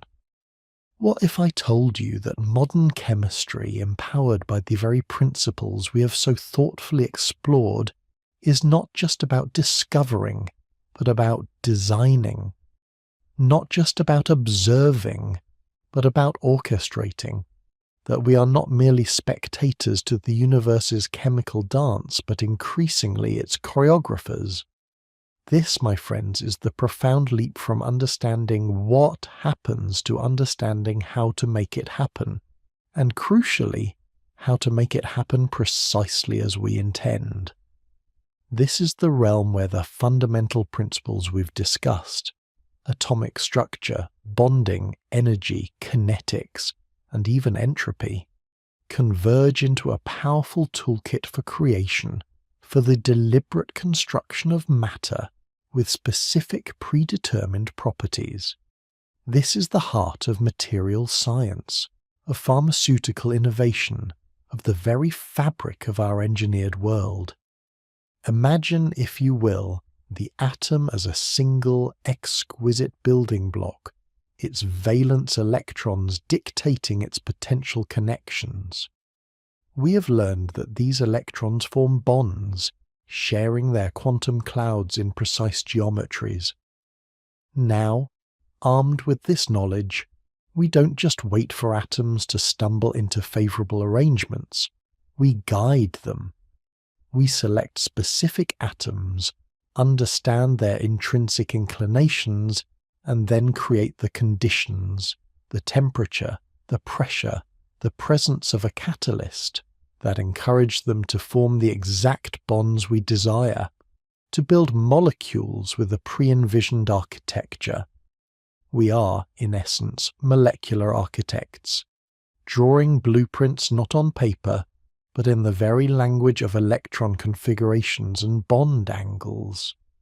Consider the vast, bewildering array of materials that define our modern existence. the resilient polymers of our everyday plastics, the life-saving molecules of pharmaceuticals, the astonishing conductivity of semiconductors, the lightweight strength of advanced composites. None of these simply appeared through random chance. They are the magnificent culmination of intentional design, born from a deep understanding of chemistry's foundational truths. Take, for instance, the world of polymers. From the humble monomer, a single repeating unit, chemists have learned to orchestrate vast chains, thousands upon thousands of these units linked together by strong covalent bonds. But it's not just about linking, it's about designing the monomer itself. Do we want a plastic that is rigid and strong, like the casing of a smartphone? Or one that is flexible and elastic like a rubber band? The answer lies in the subtle choices made at the molecular level. The type of atoms, the geometry of their bonds, and crucially, how these choices influence the intermolecular forces between the long polymer chains. A polymer designed with strong hydrogen bonds or extensive London dispersion forces will be vastly different in its macroscopic properties, its melting point, its strength, its flexibility, than one with weaker attractions. We are not just making long chains, we are designing the interactions that give the material its character. Or let us turn our gaze to the delicate yet immensely powerful realm of pharmaceuticals. Here, the challenge is even more precise: to design a molecule that will interact with exquisite specificity with a particular biological target within the human body, a receptor on a cell, an enzyme crucial for a disease pathway. This is not a game of chance. This is a meticulous process of molecular tailoring. Chemists use their understanding of molecular shape, charge distribution, and the subtle dance of intermolecular forces to craft molecules that fit into biological, quote, 41. Like perfectly fashioned keys, they predict how a slight alteration in a functional group might change a molecule's binding affinity, its solubility, or its stability within the body. Every atom, every bond, every spatial arrangement is considered and adjusted with the ultimate goal of healing, of restoring balance. Even the very speed and efficiency of these synthetic processes are deliberately controlled. We don't just let reactions run their course at their own leisurely pace. We apply our knowledge of reaction kinetics, of activation energy, and of catalysts to accelerate the desired transformations, to minimize unwanted side products, and to maximize the yield of our intended creation.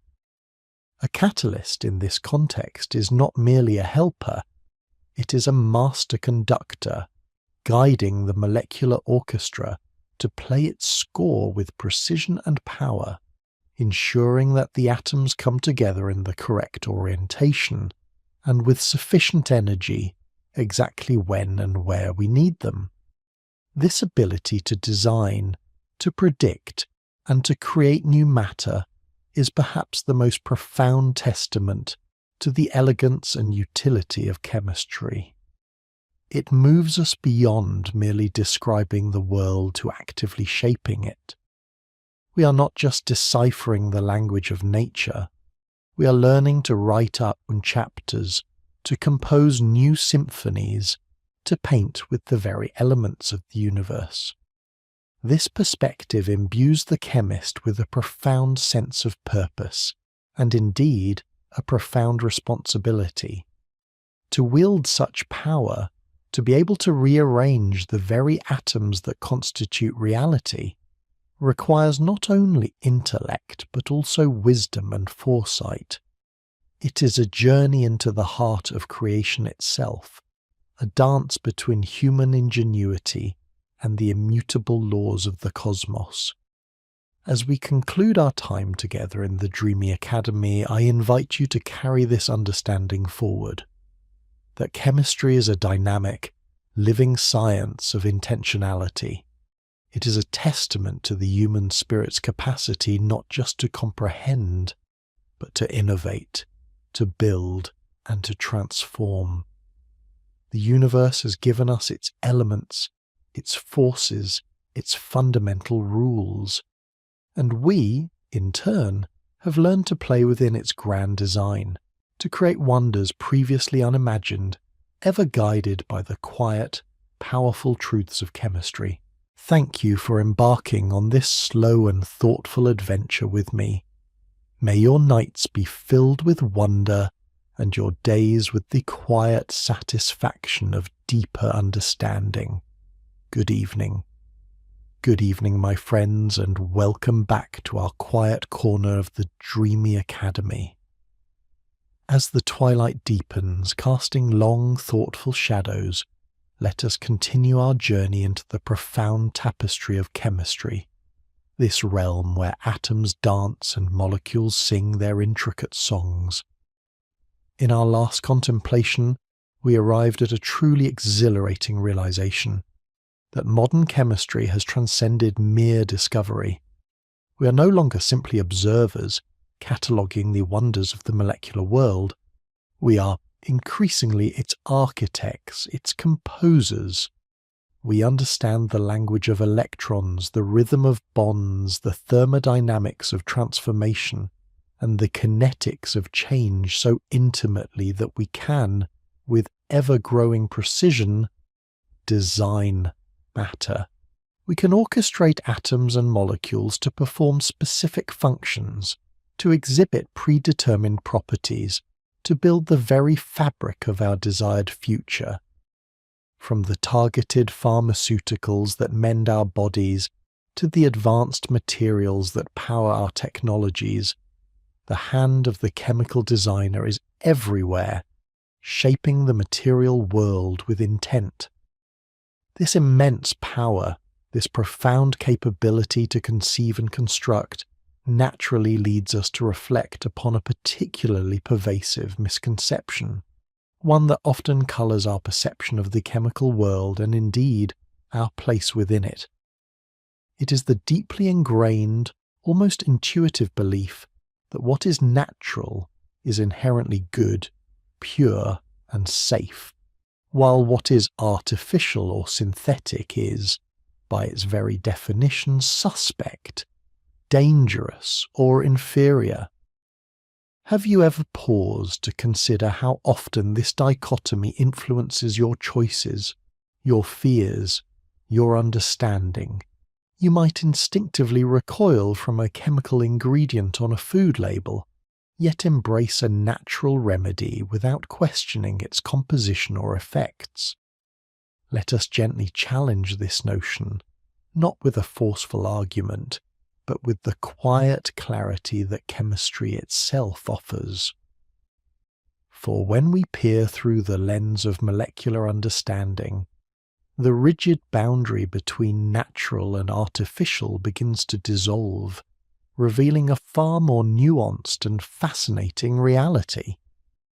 What truly is the difference between a molecule of vitamin C found in a sun-ripened orange and a molecule of vitamin C synthesized in a laboratory? From a chemical perspective, there is none. Each is an identical arrangement of carbon, hydrogen, and oxygen atoms, bonded together in precisely the same three-dimensional structure. They possess the same molecular weight, the same reactivity, the same biological activity. Their origin may differ, but their essence, their very chemical identity is exactly the same. The universe, you see, does not distinguish between a bond formed in a plant cell and a bond formed in a reaction flask. The laws of physics and chemistry apply universally without prejudice. The common misconception arises from a conflation of origin with intrinsic property. We tend to associate natural with evolutionary wisdom, with processes that have been refined over millennia, and artificial with human intervention, which we perceive as potentially fallible or disruptive. And while there is indeed wisdom in nature's designs and certainly a history of human missteps in chemical endeavours, the fundamental truth remains.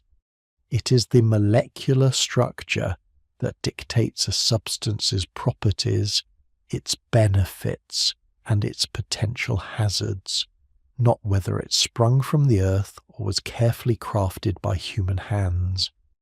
Consider the vast array of compounds that nature produces. Many are benign, indeed essential for life, but nature is also a master chemist of potent toxins. Botulinum toxin, produced by bacteria, is one of the deadliest substances known, a natural compound capable of paralyzing and killing with minuscule doses. Ricin from the castor bean plant is another highly toxic natural protein. The beautiful foxglove plant yields digitalis, a powerful heart medicine in controlled doses, but a deadly poison otherwise. Even the pits of apples contain amygdalin, which can release cyanide, a lethal natural compound when metabolized. Would we label these as good simply because they are natural? Surely not. Their danger lies not in their origin, but in their specific molecular architecture and how it interacts with biological systems. Conversely, think of the countless artificial substances that have profoundly improved human life. Aspirin, a synthetic derivative of a compound originally found in willow bark, has brought relief from pain and inflammation to billions. Insulin, once laboriously extracted from animal pancreases, is now largely produced synthetically, a life-saving artificial protein for diabetics. The intricate molecules of modern antibiotics, anesthetics, and countless other pharmaceuticals are overwhelmingly the product of sophisticated chemical synthesis and design.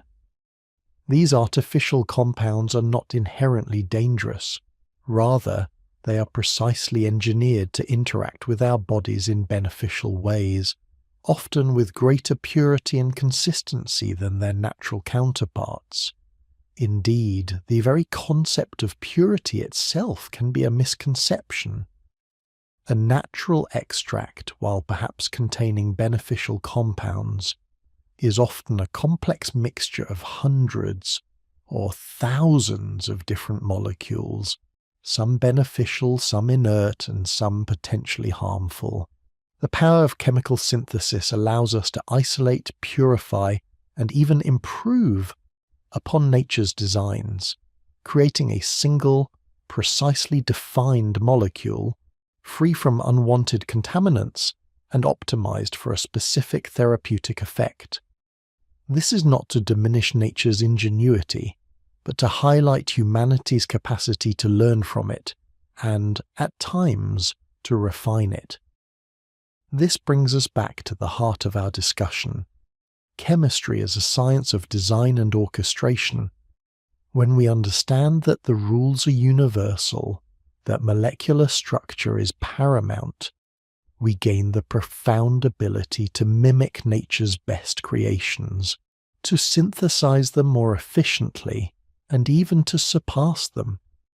We can design polymers that are stronger and lighter than any natural material, catalysts that perform reactions with unparalleled efficiency, and molecules that selectively target disease pathways with minimal side effects. We are not merely imitating, we are innovating, building upon the foundational principles to create solutions that nature, in its vast, undirected evolutionary process, might never have stumbled upon. Yet, with this immense power comes an equally immense responsibility. The history of chemistry, like any powerful human endeavour, is not without its shadows. The creation of persistent pollutants, the unintended consequences of poorly understood reactions, the misuse of chemical knowledge. These are stark reminders that the ability to design matter demands a profound ethical compass. This is where the principles of green chemistry emerge, not as a separate discipline, but as an inherent philosophy guiding the very act of chemical design. Green chemistry challenges us to think beyond the immediate reaction, beyond the desired product, and to consider the entire life cycle of a chemical from its inception. It asks us to design processes that minimize waste, use safer solvents, reduce energy consumption, and create products that are inherently less hazardous and more degradable at the end of their useful life. It is the ultimate expression of responsible orchestration, where every note in the molecular symphony is chosen not only for its beauty and function, but also for its harmony with the living world. To embrace green chemistry is to acknowledge that our designs are not isolated events, but interventions within a vast interconnected system. It is to understand that the elegance of a chemical synthesis should extend beyond the laboratory bench, reaching into the environment, into our communities, and into the future. It is a commitment to designing not just molecules, but a more sustainable world. So, as we contemplate the distinction between natural and artificial, let us do so with the wisdom that chemistry provides. Let us understand that neither label inherently confers virtue or vice. Instead, let us cultivate a deeper appreciation for molecular structure, for the precise arrangements of atoms that truly define a substance's character. Let us recognize the extraordinary power of human ingenuity to design molecules for specific purposes, to address the grand challenges of our time, from sustainable energy and clean water to advanced medicine and climate remediation. The journey of chemical design is ongoing, an endless frontier of discovery and creation. It is a journey that invites us to engage with the material world not with fear or prejudice, but with informed curiosity, with ethical mindfulness, and with a profound sense of wonder at the boundless possibilities that lie within the dance of atoms. We are not just learning about the universe, we are learning how to responsibly, elegantly, and purposefully shape it. And that, my friends, is a misconception worth shedding, a truth worth embracing as we continue our quiet explorations under the gentle gaze of the night sky.